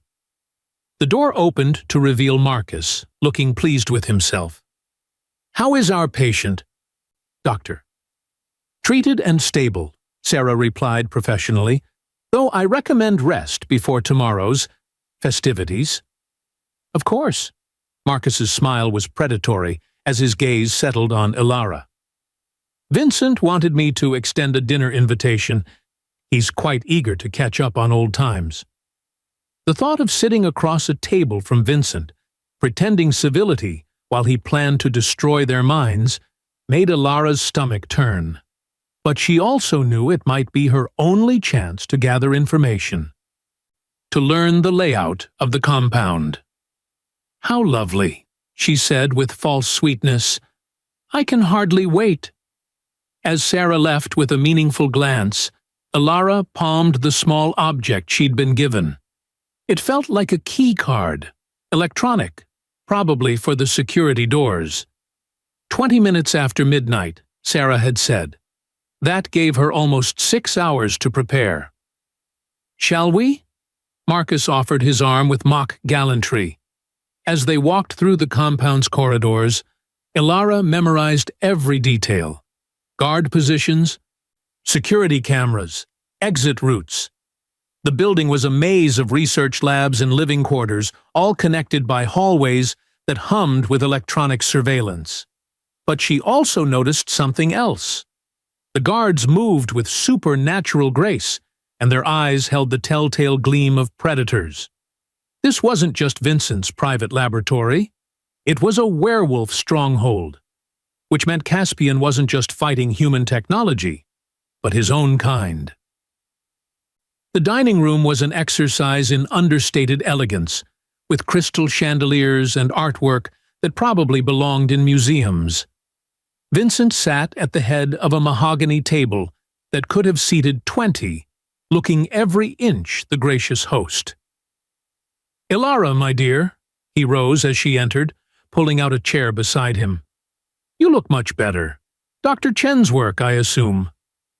"She's very talented," Ilara replied carefully, taking the offered seat while every instinct screamed at her to run. "Indeed she is. One of the benefits of acquiring the right people for the right positions." Vincent's smile was razor-sharp. "I've found that proper motivation can make even the most reluctant employees quite dedicated." The threat was clear. Dr. Chen wasn't helping by choice. She was being coerced, just like everyone else in Vincent's orbit. As servants brought course after course of exquisite food that tasted like ash in her mouth, Vincent regaled her with stories of his research, his discoveries, his grand plans for the future of human supernatural relations. He spoke of progress and evolution, of breaking down the barriers between species. What he was really describing was slavery, the reduction of supernatural beings to nothing more than sources of genetic material and test subjects. "And you, my dear," Vincent said as dessert was served, "will be instrumental in ushering in this new age, the first successful human supernatural hybrid breeding program, guided by the finest minds money can buy." Ilara's fork clattered against her plate. "Breeding program? Did you think the wedding was just for show?" Vincent's laugh was genuinely amused. "My dear girl, you're going to give me children with abilities beyond anything the world has ever seen. Sons and daughters who combine human intelligence with supernatural power, raised from birth to serve my vision." The casual discussion of her future as a broodmare made bile rise in her throat. But underneath the horror was a growing rage that burned brighter than any silver fire. Vincent had made one crucial mistake. He thought she was still the frightened, naive girl who had fled 3 years ago. He didn't understand that running, hiding, and fighting for survival had forged her into something harder than steel. And tonight, he was going to learn exactly what that meant. As the dinner finally ended, and she was escorted back to her gilded cage, Ilara clutched the key card Sarah had given her and thought of golden eyes filled with love and determination. 20 minutes after midnight. She would be ready. Chapter 9. Breaking Point. The compound settled into an uneasy quiet as midnight approached. Ilara sat on the edge of her ornate prison bed, the key card hidden beneath her bandages, counting down the minutes with the precision of a condemned woman. Every sound made her heart race. Footsteps in the corridor, the distant hum of machinery, the occasional howl that might have been wind or might have been something far more desperate. At 12:15, she heard it. A sound that made her blood freeze, and her soul cry out in sympathetic agony. Caspian's voice, raw with pain, echoing from somewhere deep within the compound. They were hurting him, and the knowledge that she was safe in luxury while he suffered made her want to tear the room apart with her bare hands. The sound came again, weaker this time, and she pressed her bandaged palms against the window, straining to see into the darkness beyond. Nothing, just her own reflection staring back, pale, desperate, but no longer broken. Whatever Vincent thought he knew about her, he was wrong. 3 years of survival had taught her that she was stronger than anyone imagined, including herself. At exactly 12:20, she pulled the keycard from its hiding place and approached the door. Her hands trembled as she slid it through the reader, half expecting alarms to blare and guards to come running. Instead, there was only a soft click and the whisper of electronic locks disengaging. The corridor beyond was dimly lit and mercifully empty. Alara slipped out of her room, every nerve screaming as she made her way toward the heart of the compound. She'd memorized the layout during dinner, noting the elevator that led to the lower levels where the real research was conducted. The building's blueprints had been displayed openly in Vincent's study, either arrogance or a test. She suspected both. The detention cells were 3 levels down, in what the schematics had euphemistically labeled subject housing. The elevator ride down felt like descending into hell. Each floor that passed brought new sounds, mechanical whirs, electronic beeps, and underneath it all, something that might have been sobbing. When the doors finally opened on sub-level 3, the smell hit her like a physical blow. Antiseptic couldn't quite mask the underlying sense of fear, pain, and something metallic that made her stomach churn. Blood. And lots of it. The corridor stretched ahead like a nightmare, lined with doors marked only by numbers. But she didn't need to guess which one held Caspian. She could feel him, their bond pulling her forward like an invisible thread. Room 12 called to her with an urgency that made her bones ache. She was almost there when a voice stopped her cold. "I was wondering when you'd show up." Alara spun to find Dr. Chen emerging from a side laboratory, but this wasn't the nervous woman who had tended her injuries earlier. This Sarah moved with purpose, her dark eyes hard with determination. "You gave me the key card," Alara said, confused. "I gave you the means to make a choice," Sarah corrected. "The question is, are you strong enough to handle what you're about to see?"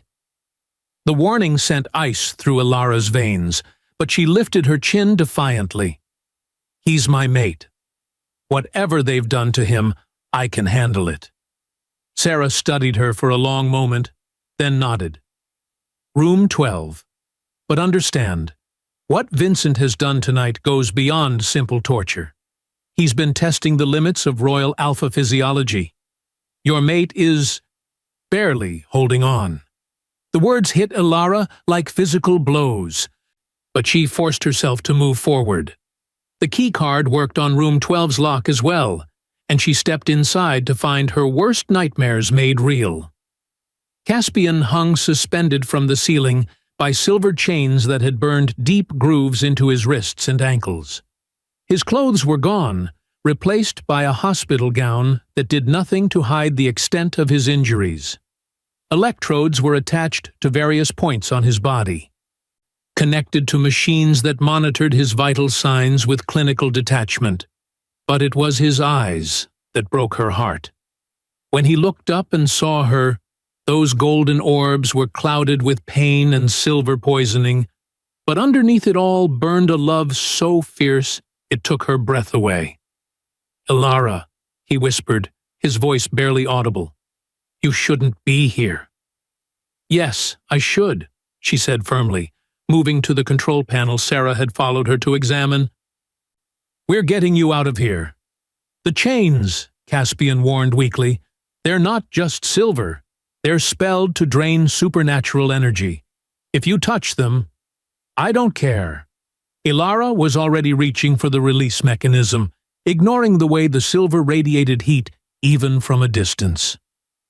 "Sarah, how do I—" "Here." The doctor moved to a different console, her fingers flying over the controls. "But you need to understand. The moment these restraints release, alarms will sound. We'll have maybe 2 minutes before security arrives." "Then we better move fast," Ilara said grimly. Sarah hesitated, her hand hovering over the release key. "There's something else. The experiments Vincent conducted tonight. They've damaged his ability to shift. Even if we free him, he may not be able to access his wolf form." The implication was clear. Without his supernatural abilities, Caspian would be just a badly injured man trying to escape a compound full of werewolf guards. Their chances of survival dropped from slim to nearly impossible. "I don't care," Ilara repeated, moving to stand directly beneath Caspian. "We're not leaving him here." Understanding passed between the two women.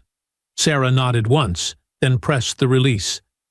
The silver chains retracted with mechanical precision, and Caspian collapsed into Ilara's arms. He was heavier than she remembered, his body burning with fever from the silver poisoning. But she held him as tightly as she dared. "I've got you," she whispered against his ear. "I've got you, and I'm never letting go again." The words seemed to spark something in him. His arms came up to encircle her waist, and she felt rather than heard the rumble of satisfaction that vibrated through his chest. "My brave mate," he murmured, and there was something in his voice, a strength that hadn't been there moments before. "You came for me." "Always," Ilara promised. "No matter what happens, always." The bond between them flared to life like a struck match, and suddenly the air in the room felt charged with electricity. Caspian's grip on her tightened, and when he pulled back to look at her, his eyes were no longer clouded with pain. They were blazing with golden fire. "The experiments," Sarah breathed, staring at her instruments in amazement. "They didn't just drain his power. They compressed it. And the emotional shock of seeing you.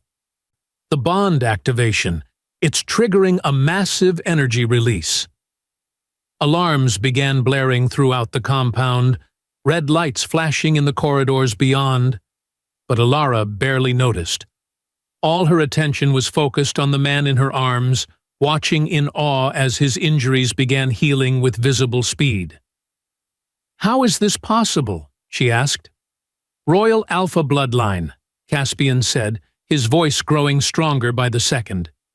"We don't break the same way others do. Push us too far, threaten what we love most. And we don't just recover, we transcend." The sound of running footsteps echoed from the corridor, accompanied by shouted orders and the distinctive click of weapons being readied. They were out of time.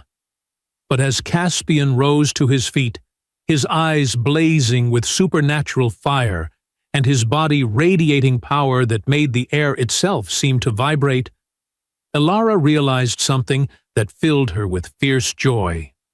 Vincent had made a crucial error. In trying to break the man she loved, he'd instead forged him into something far more dangerous than he'd ever been before. And now, with their mate bond burning like a star between them, they were going to make him pay for every moment of pain he'd caused. "Ready?" Caspian asked, extending his hand to her. Ilara took it without hesitation, feeling his strength flow into her through their connection. "Ready?" Together, they turned to face whatever came next. Chapter 10. The Prince's Vengeance. The first wave of guards hit them as they emerged from the detention block. 8 werewolves in tactical gear, moving with supernatural coordination and weapons designed to bring down their own kind. Under normal circumstances, they would have been overwhelming. But these weren't normal circumstances. Caspian moved like liquid lightning, his body flowing between human and something beyond human with each strike. He didn't fully shift. Sarah had been right about the damage to his shifting abilities, but what he became was somehow more terrifying than his wolf form had ever been. His partially transformed state was a perfect fusion of human intelligence and predatory power, enhanced by the royal bloodline that Vincent's experiments had inadvertently awakened.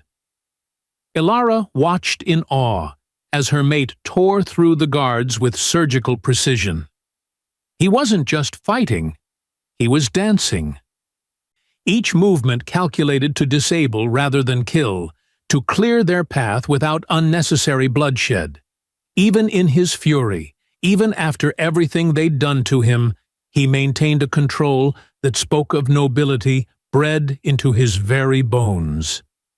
"This way," Sarah called urgently, leading them toward an emergency stairwell. "The main elevators will be locked down, but these stairs lead directly to the garage level." They ran through corridors that pulsed with red alarm lights, past laboratories where startled researchers peered out from behind reinforced glass. Ilara caught glimpses of horrors that made her stomach turn. Examination tables stained with blood, specimens floating in glass containers, charts documenting experiments that violated every law of science and humanity. "How long has this been going on?" she gasped as they climbed the stairs 3 at a time. "Years," Sarah replied grimly. "Vincent's family has been collecting supernatural beings for decades. What you saw down there, that's just the current crop of test subjects." The casual mention of other prisoners made Ilara's blood boil. How many others were trapped in this nightmare? How many had died to fuel Vincent's twisted research? "We have to help them," she said, slowing despite the urgency of their situation. "We will," Caspian promised, his voice carrying an authority that seemed to resonate in her bones. "But first we get you to safety. Then I come back for the others." "We come back," Ilara corrected firmly. He paused on the stairway, turning to look at her with those blazing golden eyes. "Ilara?" "No," she interrupted. "We're mates, right? Partners. That means we face this together. Or not at all." For a moment, conflict warred in his expression. She could see his protective instincts battling against something deeper: respect for her strength, recognition of her right to choose her own path. "Together," he agreed finally. And the word felt like a vow. They burst through the garage-level door to find chaos waiting for them. The space was filled with vehicles and shouting men, but also something else. Other werewolves who weren't wearing tactical gear, who moved with the easy confidence of people who belonged here. "The pack," Sarah breathed. Vincent called in reinforcements. But as Ilara looked closer, she realized something was wrong with the scene before them. The new arrivals weren't working with Vincent's guards, they were fighting them. Silver flashed in the emergency lighting as 2 distinct groups of werewolves clashed in brutal combat. "Caspian!" a voice called out over the melee, and a massive wolf with silver-streaked fur broke away from the fighting to approach them. As he drew closer, the wolf began to shift, his form flowing into that of a man Ilara recognized from her nightmares. Marcus. But not as she'd ever seen him before. Gone was the cold, calculating alpha who had orchestrated her capture. This Marcus looked haggard, desperate, and when his eyes fixed on Caspian, they held something that might have been relief. "Thank God you're alive," Marcus said, ignoring the way Caspian tensed for battle. "We've been fighting Vincent's people for hours, trying to get to you." "We?" Caspian's voice was deadly quiet. "The pack," Marcus explained quickly. "The real pack, not Vincent's bought and paid for mercenaries. When word got out about what he was planning to do with royal blood, he shook his head grimly. The Council of Alphas sent an extraction team. Ilara felt Caspian's shock through their bond, followed quickly by confusion and something that might have been hope. "The Council?" he repeated. "But I was exiled."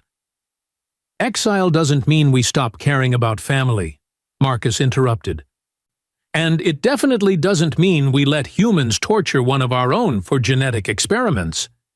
The word family hung between the brothers like a bridge across years of conflict.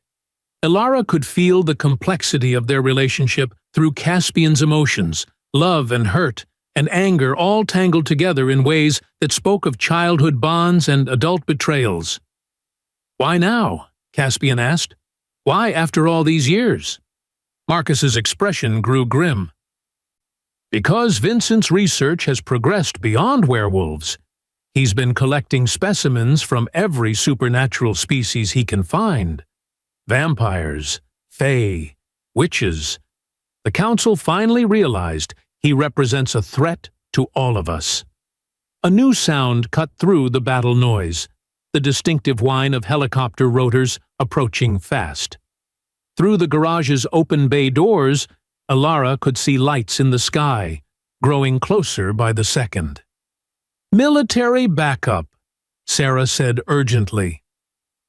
"Vincent has connections in the government. We need to move now." Marcus gestured toward a convoy of black vehicles that his pack had apparently commandeered. "We have extraction vehicles ready, but we need to go. Now."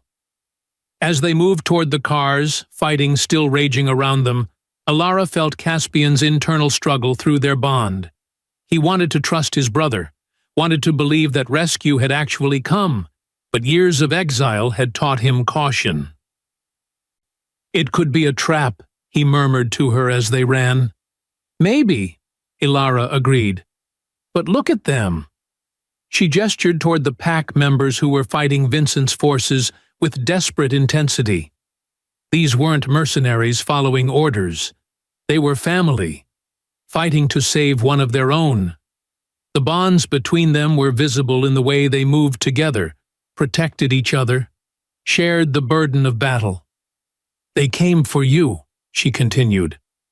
"Your family came for you." The words seemed to break something loose inside him. When he looked at Marcus again, his golden eyes held a different kind of fire. Not just the supernatural power that Vincent's experiments had awakened, but something warmer, more human. Hope. They were almost to the vehicles when Vincent himself appeared, flanked by guards and carrying what looked like a military-grade tranquilizer rifle. His perfect composure was finally cracked, his expensive suit torn and his silver hair disheveled. "You're not taking them anywhere," he snarled, raising the weapon.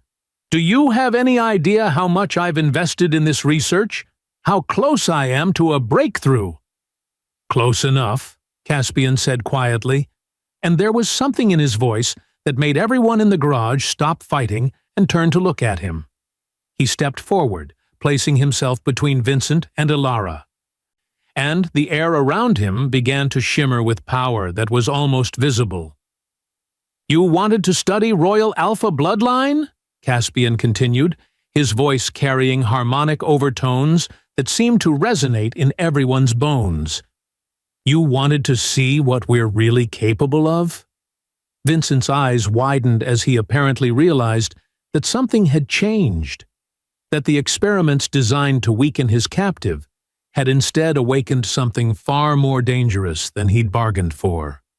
"Let me show you," Caspian said, and his smile was the most beautiful and terrifying thing Ilara had ever seen. The transformation that followed wasn't the painful, violent shift she'd witnessed before. This was something else entirely, a seamless flow between forms that spoke of perfect control and unlimited power. But he didn't become a wolf. He became something that legends were made of. Standing before them was a creature that combined the best of human and wolf.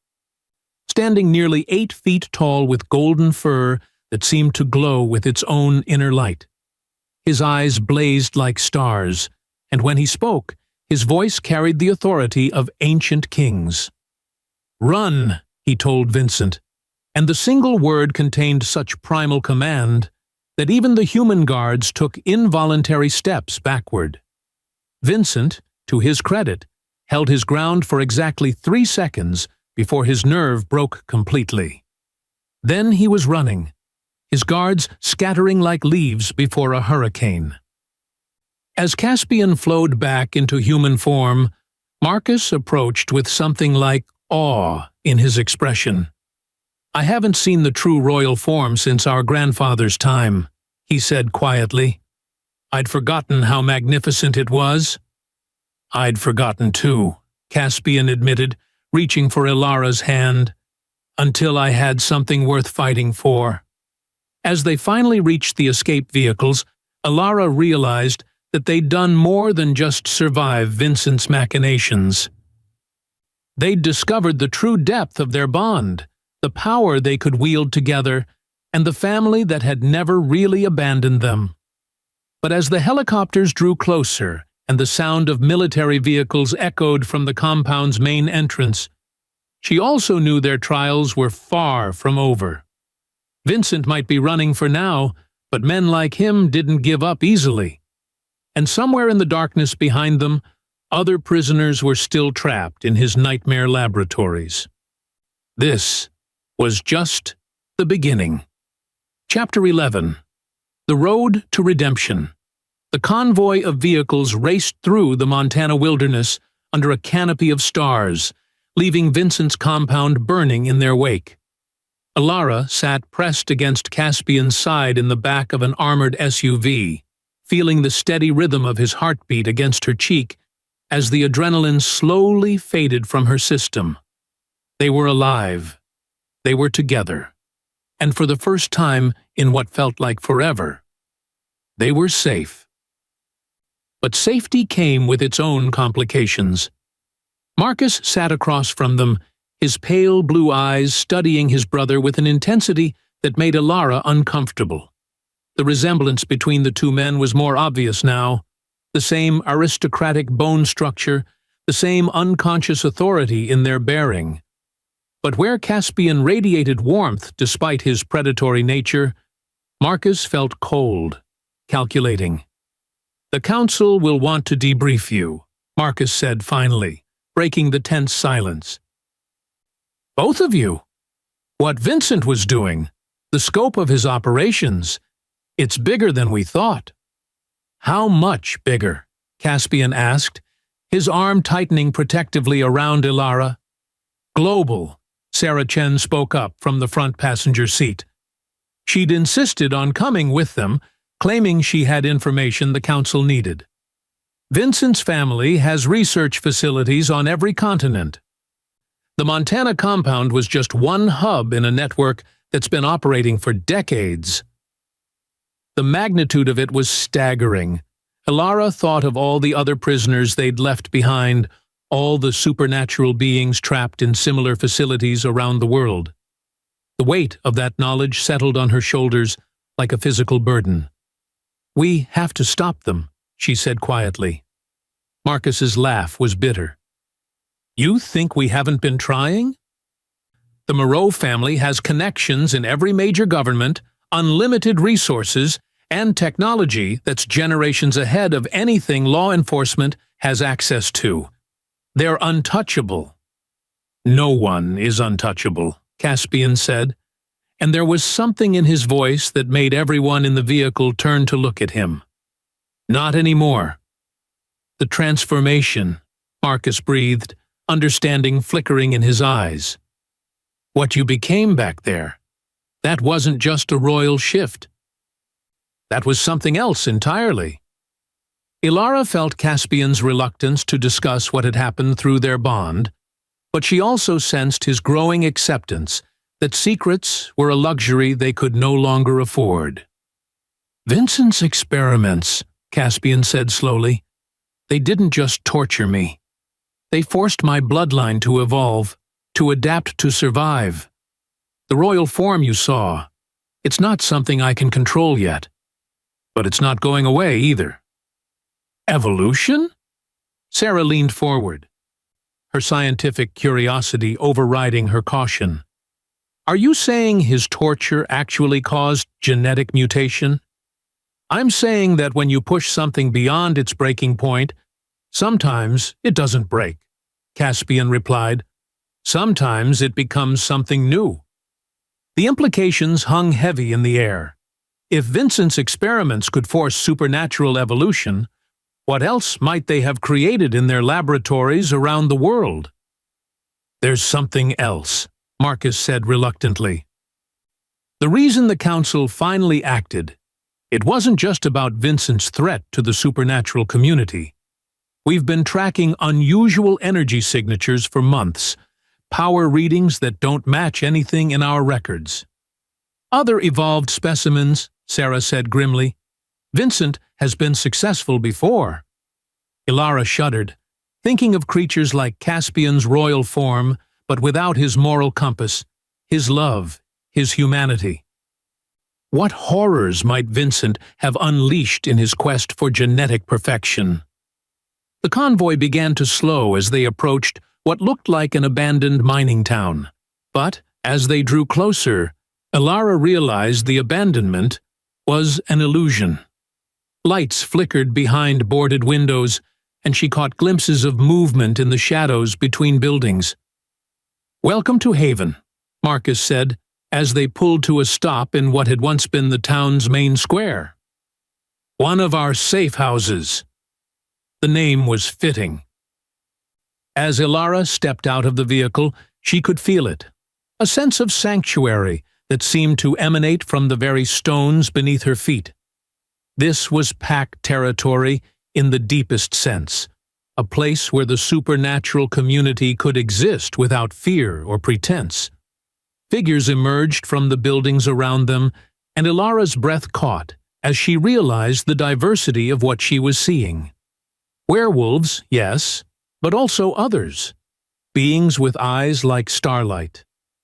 Others who moved with fluid grace that spoke of feline rather than canine ancestry. Still others who seemed to shimmer between solid and ethereal forms. The council represents all supernatural species, Marcus explained, noting her wonder. This is neutral ground. As they were led toward the largest building, what had once been a mining company headquarters, Ilara felt increasingly out of place. These were beings of power and ancient bloodlines, creatures who had walked the earth for centuries. What was she doing among them? Caspian seemed to sense her discomfort through their bond. "You belong here," he murmured against her ear. "You're my mate. That makes you family."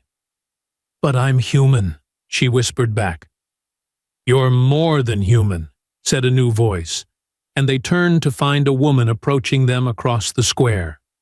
She was tall and elegant, with silver-white hair that seemed to glow in the moonlight, and eyes like polished amethyst. When she moved, reality seemed to bend subtly around her. "Lady Nightshade," Marcus inclined his head respectfully. "I wasn't expecting the council to convene so quickly." "Desperate times," the woman replied, her gaze fixed on Ilara with unnerving intensity. "Besides, I wanted to meet the human who bonded with our lost prince." "Not lost anymore," Caspian said quietly, but there was tension in his voice. Lady Nightshade smiled, and the expression transformed her austere features into something almost maternal. "No, indeed. Though the path back to your birthright will not be easy." "Birthright?" Ilara looked between Caspian and the council member, sensing undercurrents she didn't understand. "Your mate," Lady Nightshade explained gently, "is not just of royal blood. He is the heir to the High Alpha Throne, the crown prince of all North American werewolf packs." The revelation hit Ilara like a physical blow. Crown Prince? She'd known he was nobility, but this was beyond anything she'd imagined. "The throne I abdicated," Caspian said firmly. "I chose exile, remember?" "You chose love over duty once before," Lady Nightshade agreed. "But circumstances have changed. Vincent's threat requires a unified response, and the Pax need strong leadership. They need their prince. They need someone who puts their welfare above his own desires," Caspian countered. "Someone who won't abandon them for a woman." The words stung, even though Elara knew he didn't mean them that way. But before she could respond, Lady Nightshade laughed, a sound like silver bells in moonlight. "Oh, my dear boy," she said fondly, "do you really think the bond you share makes you weaker? Do you not understand what you've become together?" She gestured toward them both, and suddenly Elara could see it, threads of light connecting her to Caspian, but also extending outward to touch every supernatural being in the square. Their bond wasn't just personal. It was a bridge between species, a living symbol of unity. A human who would face down an alpha to save her mate, Lady Nightshade continued. A werewolf who would evolve beyond his very nature to protect what he loves. Together, you represent something new, a partnership that could change everything. As if summoned by her words, other council members began to emerge from the surrounding buildings. Elara saw beings that defied description, creatures of shadow and flame, others who seemed carved from living stone, still others whose very presence made the air shimmer with magic. "The question," said a voice like distant thunder, "is whether you're ready to embrace that destiny." Elara looked up at Caspian, seeing her own uncertainty reflected in his golden eyes. They'd found each other against impossible odds, survived torture and betrayal, discovered the true depth of their bond. But this, ruling an entire supernatural nation, was beyond anything either of them had imagined. "Together?" Caspian asked softly, echoing the promise they'd made in the escape.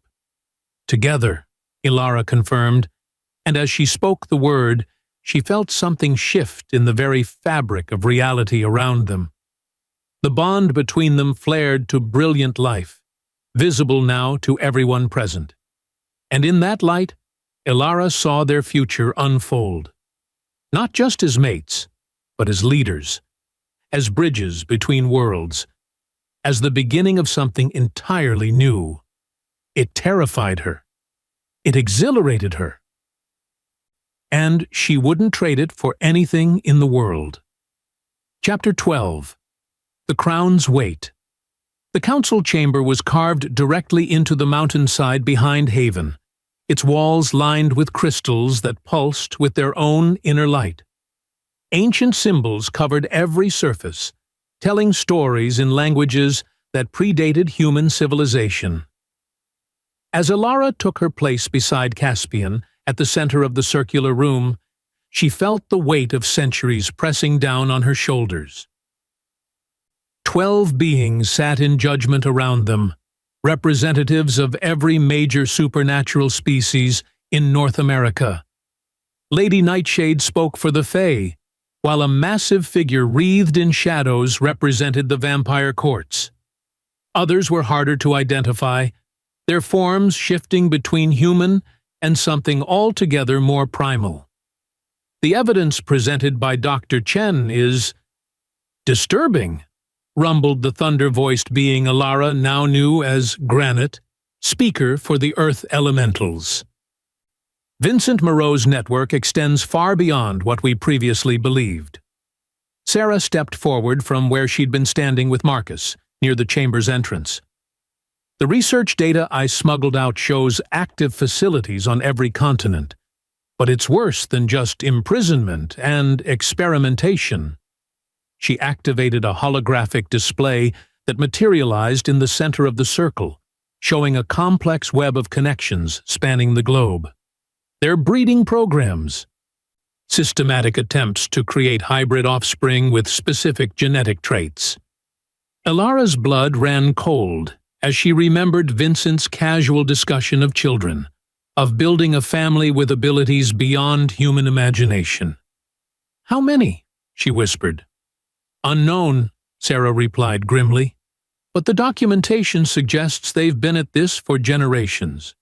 There could be hundreds, maybe thousands of hybrid children raised in captivity, trained from birth to serve the Moreau agenda." The implications were staggering.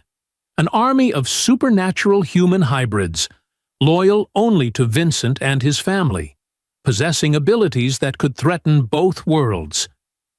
"Which brings us to the matter at hand," Lady Nightshade said, her amethyst eyes fixed on Caspian. "The throne has been vacant for 3 years since your abdication. The packs have been fragmented, leaderless, vulnerable. Vincent's success in capturing you proves that." "The packs survived without me," Caspian said quietly. "They have their own alphas." "Regional alphas with regional concerns," corrected a being whose form seemed to flicker between wolf and raven. "What we need is unity. A high alpha who can coordinate response across all territories." Ilara felt Caspian's reluctance through their bond, his deep-seated fear that accepting the crown would somehow diminish what they'd found together. But she also sensed something else, a growing understanding that their personal happiness couldn't exist in isolation from the larger world. "The evolution," she said suddenly, speaking for the first time since entering the chamber. "What happened to Caspian in Vincent's laboratory? It's not just about enhanced abilities, is it?" Lady Nightshade smiled approvingly. "Very perceptive. No, the royal transformation your mate achieved represents something unprecedented. A new form of alpha power that could serve as a template for others." "Template?" Caspian's voice sharpened. "What do you mean?" "The mate bond," Granite explained, his words resonating through the stone around them. "Your connection to a human has created a bridge between species that we've never seen before. Through that bridge, power flows both ways." Ilara blinked in surprise. "Both ways?" "You've been changing too," Lady Nightshade said gently. "The bond doesn't just connect you to Caspian's supernatural nature, it's been awakening latent abilities of your own." The words hit Ilara like a revelation.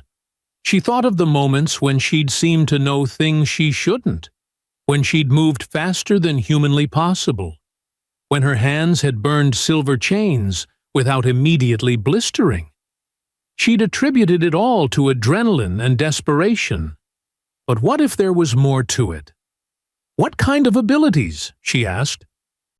"We're not entirely certain," admitted a figure wreathed in starlight who had been introduced as Celestine, speaker for the air spirits.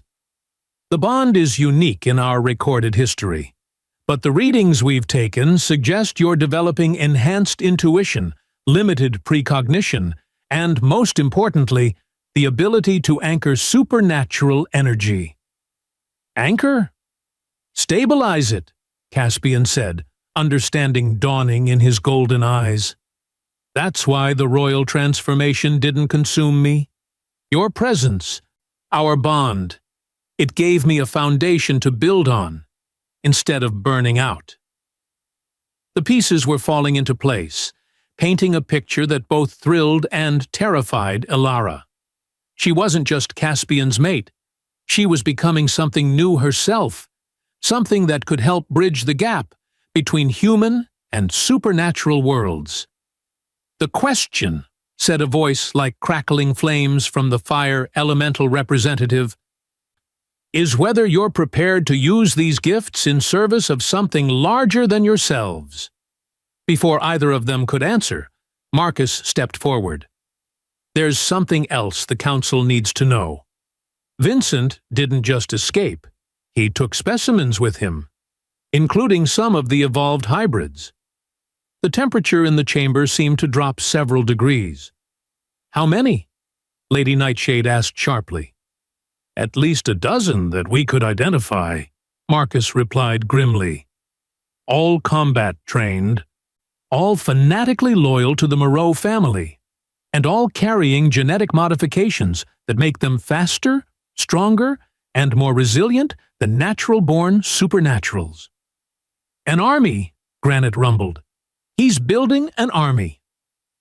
"Then we need to build one too," Caspian said, and Ilara felt his resolve crystallizing through their bond. "A united force that can stand against whatever Vincent throws at us." "That requires leadership," Lady Nightshade pointed out. "A high alpha who can command respect from all the packs, who possesses the power to face evolved threats." Caspian looked around the circle of ancient beings, then down at Ilara. She could feel his internal struggle. Duty warring with desire. Love battling against responsibility. "If I accept the crown," he said slowly, "what guarantees do I have that you won't try to separate us? That the bond won't be seen as a weakness to be exploited?" "None," Lady Nightshade said bluntly. "But consider this. Every previous High Alpha has ruled alone, dependent solely on their own power and judgment. You would be the first to rule with a partner, to have access to abilities that complement and enhance your own." "The bond makes you stronger," Celestine added. "Together, you represent a new paradigm of leadership." Ilara felt the weight of decision settling over them like a mantle. Everything they'd been through, the storm that brought them together, the torture and escape, the discovery of their true connection, had been leading to this moment. "The children," she said quietly. "The ones Vincent has been breeding and training. If we don't stop him, they'll never know freedom. They'll never have the choice we had." Caspian's hand found hers, their fingers intertwining as their bond pulsed with shared determination. "You're right," he said. "We can't turn our backs on them." He stood slowly, drawing Ilara up with him, and when he spoke again, his voice carried the authority of born royalty tempered by hard-won wisdom. "I'll take the crown," he announced, "but not as a lone ruler. Ilara and I will lead together, as partners, as equals. The High Alpha throne becomes something new, a symbol of unity between all our peoples." The council members exchanged glances, some nodding approval, while others looked uncertain. Finally, Lady Nightshade rose from her seat. "Then let the coronation begin," she said. "And may the gods help us all." As ancient rituals commenced around them, Ilara squeezed Caspian's hand and felt their future unfold before them, dangerous, uncertain, but filled with the kind of purpose that made every sacrifice worthwhile. They were no longer just mates. They were about to become legends. Chapter 13. Crown of Fire and Shadow. The coronation ceremony began at dawn, when the first rays of sunlight pierced the crystal formations in the chamber and set them ablaze with rainbow fire. Ilara stood beside Caspian as ancient words in languages that predated written history echoed through the sacred space, feeling the weight of destiny settling around them like a living thing. Lady Nightshade approached, carrying a circlet that seemed to be forged from starlight itself, its surface shifting between silver and gold as it caught the prismatic light. But it was the second crown in her hands that made Ilara's breath catch. Smaller, more delicate, but no less powerful. Crafted from what looked like crystallized moonbeams. "2 crowns," Caspian murmured in surprise, "but there's never been a bonded High Alpha," Lady Nightshade interrupted with a smile. "Which means there's never been a High Luna. Until now." The title sent shivers down Ilara's spine. High Luna, a queen in her own right, not just a consort. She felt the eyes of the council upon her, some approving, others skeptical, all of them recognizing that they were witnessing something unprecedented in supernatural history. The crowns are linked, Granite explained, his voice resonating through the stone walls. Forged as a pair by the first supernatural smiths, they were created for rulers who would share power as equals. They've waited 3 millennia for the right bearers. As Lady Nightshade lifted the high alpha crown toward Caspian's head, the air in the chamber began to thrum with power. But before the circlet could touch his brow, alarms began shrieking through the mountain complex. "Attack!" Marcus's voice crackled through the communication system. "Vincent's forces are here. Multiple aerial units, enhanced hybrids confirmed among the assault teams." The coronation froze as everyone in the chamber tensed for battle.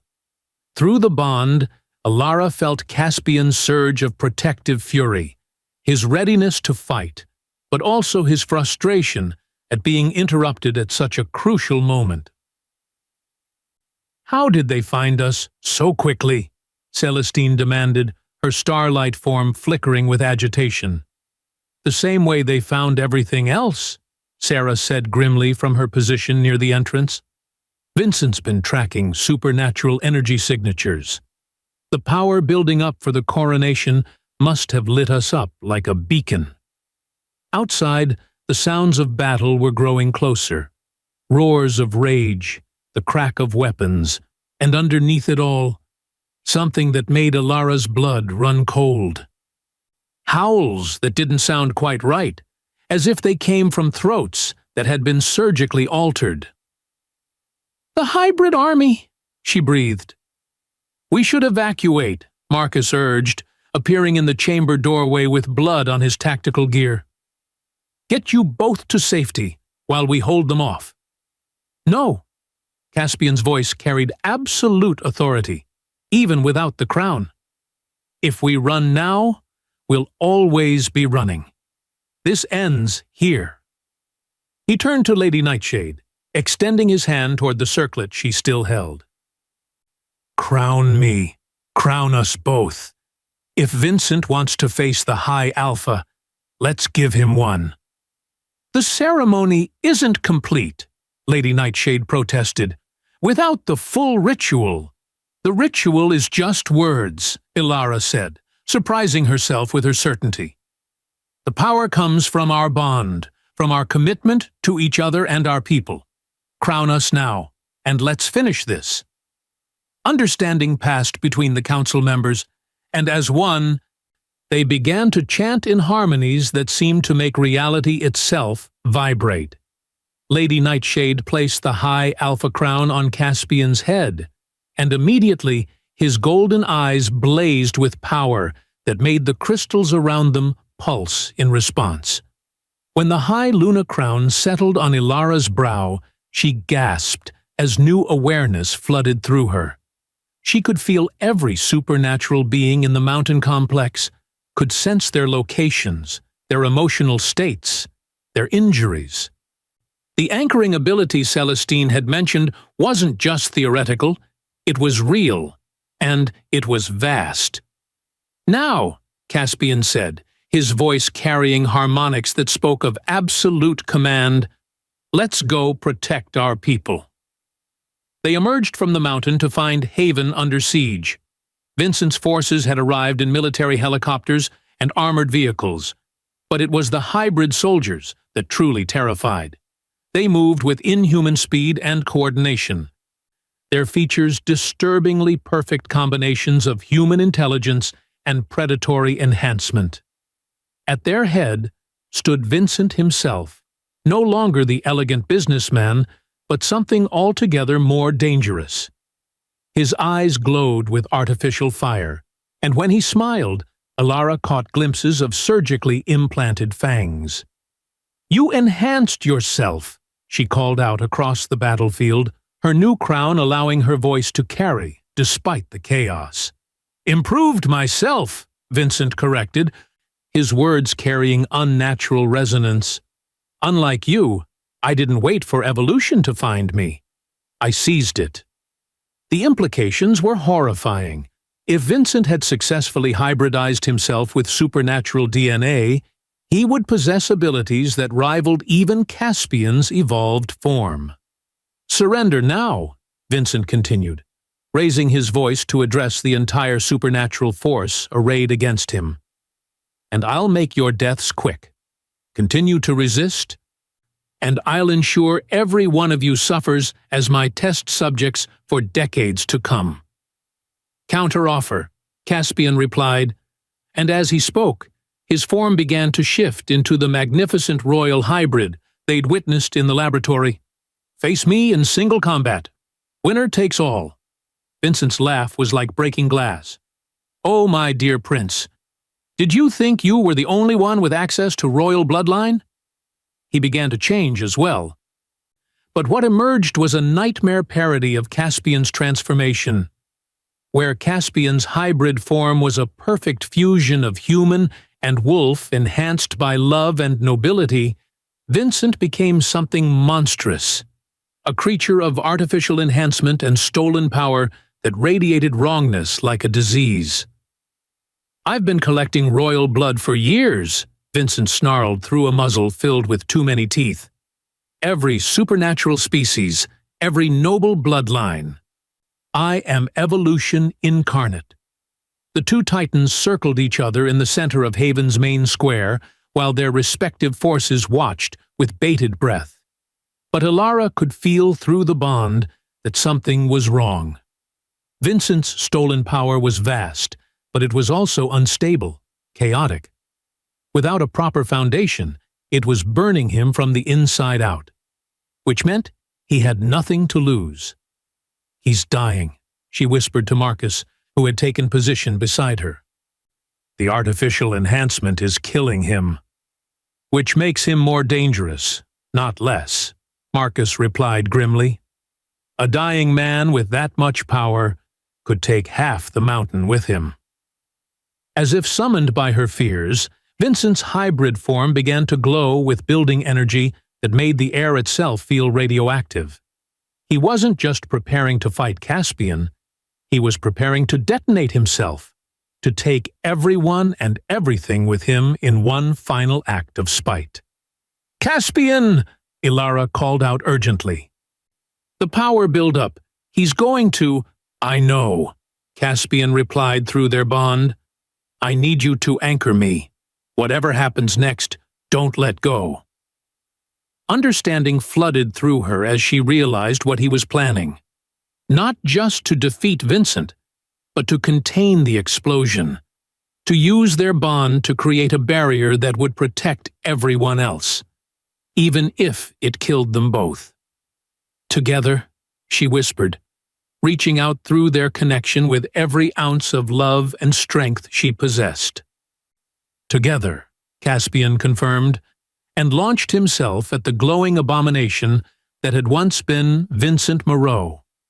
The collision lit up the sky like a second sun, and in that moment, Alara understood that they weren't just fighting for their own lives anymore, they were fighting for the future of both their worlds. Chapter 14.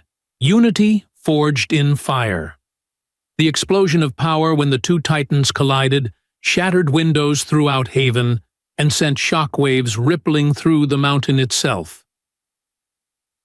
Alara felt the impact through every fiber of her being as she poured her newfound anchoring abilities into the bond, creating a stabilizing force around Caspian's royal form as he grappled with Vincent's monstrous hybrid shape.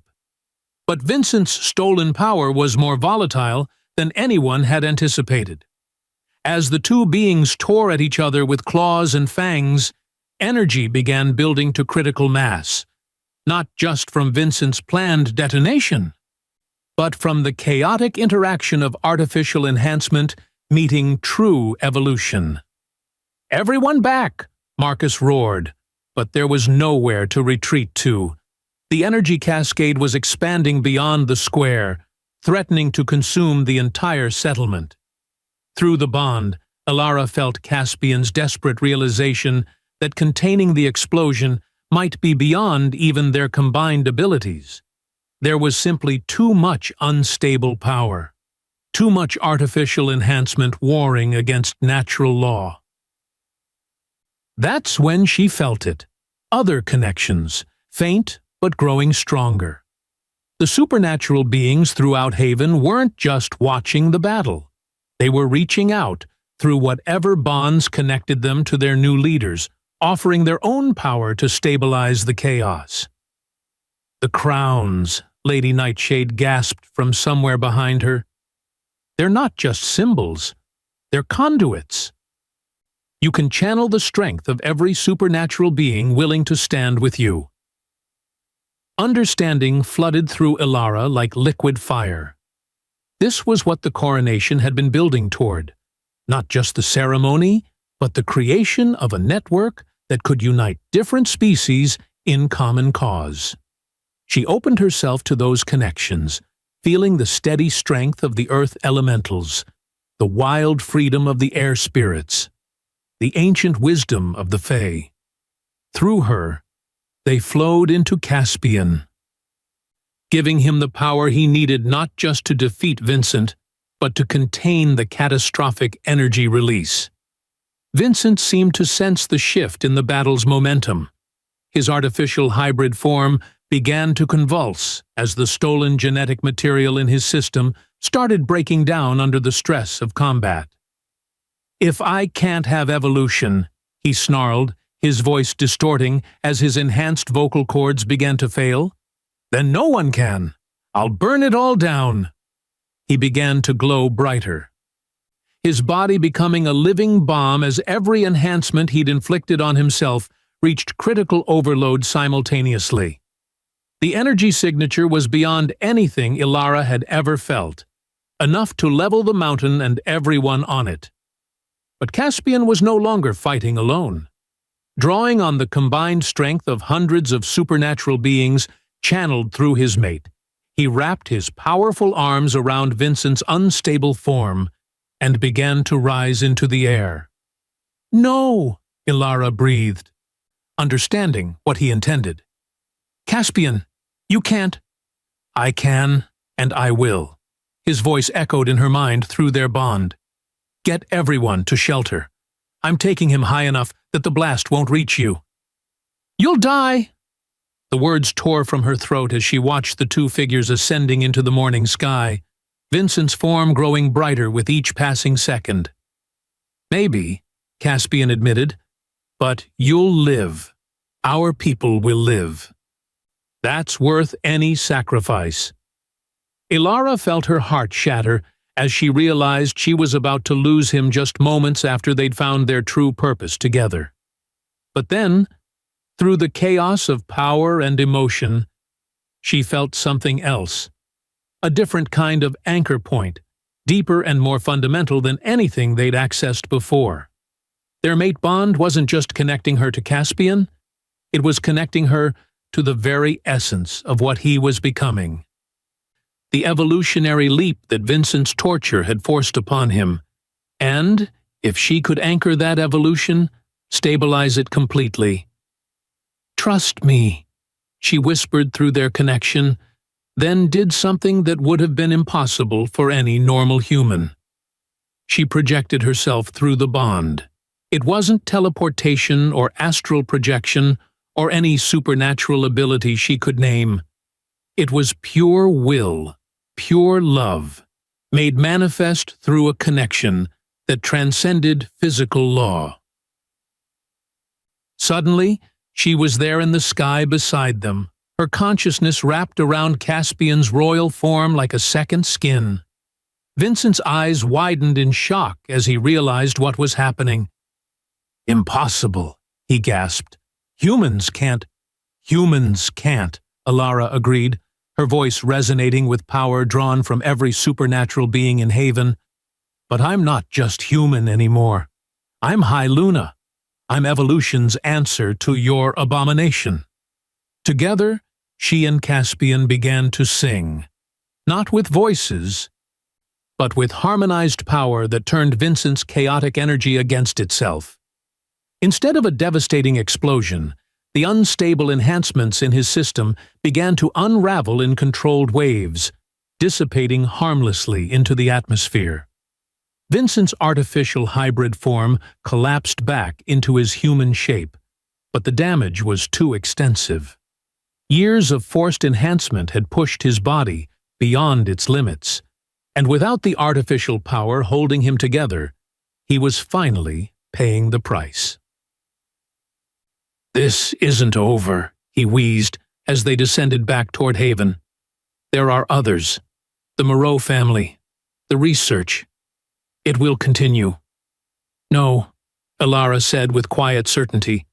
"It won't, because now we know what we're capable of together, and we're going to free every child, every prisoner, every victim of your family's obsession." Vincent's laugh turned into a coughing fit that brought up blood. "You think you can find them all? Stop us all?" "We don't have to find them," Caspian said, his royal form flowing back into human shape as they touched down in Haven Square. "We just have to give them something better to believe in." As if summoned by his words, figures began emerging from the wreckage of Vincent's assault force. But these weren't the enhanced hybrids they'd been fighting. These were the children, the victims, the ones who had been forced to serve against their will. They moved hesitantly at first, then with growing confidence as they saw the supernatural beings of Haven treating them not as enemies, but as refugees in need of sanctuary. "The compulsion collars," Sarah breathed in amazement. When Vincent's power destabilized, it must have disrupted the control systems. One of the young hybrids, a girl who couldn't have been more than 16, with features that spoke of both human and Fey heritage, approached Ilara with cautious hope. "Is it true?" she asked, her voice barely above a whisper. "Are we really free?" Ilara knelt to meet the girl's eyes, feeling Caspian's warm presence beside her and the steady strength of their bond flowing between them. "You're free," she confirmed. "All of you. And we're going to make sure you stay that way." As the sun climbed higher over Haven, painting the mountain peaks in shades of gold and rose, Ilara felt the last pieces of their destiny falling into place. They had their crowns, their people, and, most importantly, they had each other. Vincent lay dying in the square, his artificial enhancements finally consuming him from within, but his defeat was only the beginning. There would be other facilities to liberate, other victims to save, other members of the Moreau family to face. But they would face them together. High Alpha and High Luna, evolution and anchor, love made manifest in the real world. And, for the first time since that stormy night when she'd found a wounded stranger under an oak tree, Ilara truly believed they could build something better from the ashes of the old world. The future was theirs to write. Chapter 15. Forever Begins. Now 6 months later, Ilara stood on the balcony of what had once been Vincent's Montana compound, watching the sunrise paint the mountains in shades of gold and amber. The facility had been transformed from a house of horrors into something beautiful, a school and sanctuary for supernatural children who had never known freedom, a research center dedicated to healing rather than exploitation, and the new seat of the unified supernatural government they were building together. The changes went deeper than architecture. Where Vincent's laboratory had once held cages and examination tables, there were now classrooms filled with laughter and learning. The detention blocks had become dormitories where young hybrids could explore their abilities in safety, guided by teachers who understood what it meant to be caught between worlds. The council meeting went well, Caspian said, his arms sliding around her waist from behind. Even after all these months, his touch still sent sparks of electricity through her veins. their bond as strong and vibrant as ever. "Define well," Alara replied with a smile, leaning back against his chest. Marcus only threatened to tear out someone's throat twice, which I suppose counts as diplomatic progress. Caspian's laugh rumbled through his chest, vibrating against her back. He's getting better. The European vampire courts were particularly impressed with his restraint. They'd spent the morning in video conferences with supernatural leaders from around the world, coordinating the systematic dismantling of what remained of the Moreau family's operations. It was slow work. Generations of secrecy and paranoia weren't easily overcome, but they were making progress. "The children from the Berlin facility will be here next week," Alara said, thinking of the 16 young hybrids they'd liberated from a converted castle in Germany. "Sarah thinks 3 of them might have Fey heritage, which means we'll need to contact Lady Nightshade about cultural education." "Already arranged," Caspian assured her. "She's sending a full delegation." Something about proper court etiquette for halfling nobility. The integration hadn't been without challenges. Some of the rescued children had never seen sunlight, had never tasted food that wasn't calculated for nutritional efficiency, had never experienced affection without strings attached. But they were resilient, these survivors, and they bloomed under careful nurturing like flowers finally given proper soil. "And the good news from Sarah?" Caspian prompted. Alara's smile widened as she thought of the breakthrough their resident scientist had achieved. "The genetic stabilization treatment is working. The artificial enhancements are being safely removed from the children's systems, and their natural abilities are developing normally." It had been Sarah's pet project, finding a way to undo Vincent's forced genetic modifications without harming the children who bore them. The process was delicate, requiring precise doses of various supernatural essences and careful monitoring, but the results were miraculous. Children who had been living weapons were becoming simply children, with extraordinary gifts. "Speaking of Sarah," Caspian said, with suspicious casualness, "I believe congratulations are in order." Alara twisted in his arms to look at him. "She said yes?" "Marcus proposed this morning, right after threatening to disembowel the French werewolf ambassador." Caspian's grin was infectious. "Apparently, nothing says romance like diplomatic violence." The relationship between Caspian's half-brother and their chief scientist had been building for months, born from shared purpose and mutual respect. Sarah had seen past Marcus's cold exterior to the man who stayed up all night researching treatments for traumatized children, while Marcus had found in Sarah someone who challenged his intellect and matched his dedication to their cause. "They're good for each other," Alara mused. "He softens her clinical detachment, and she humanizes his alpha instincts." "Much like someone else I know," Caspian said, his golden eyes warm with love and amusement. A soft knock interrupted their moment of peace. "Your Majesties?" The voice belonged to Elena, one of the first children they'd rescued, now serving as their personal assistant, with a efficiency that would have impressed any royal court. "The delegation from the Pacific Northwest has arrived." "Thank you, Elena," Alara called back. "We'll be right there." The title still felt strange. Your Majesty rather than Miss Thorne or even High Luna. But the children had started using it spontaneously, and somehow it had stuck. They were building something unprecedented, a supernatural nation that existed parallel to human governments. And apparently, that required royal protocol. As they made their way through corridors filled with artwork created by young hands, finally free to express themselves, Alara reflected on how much had changed. The frightened servant girl who had pulled a wounded stranger from a storm felt like a different person entirely.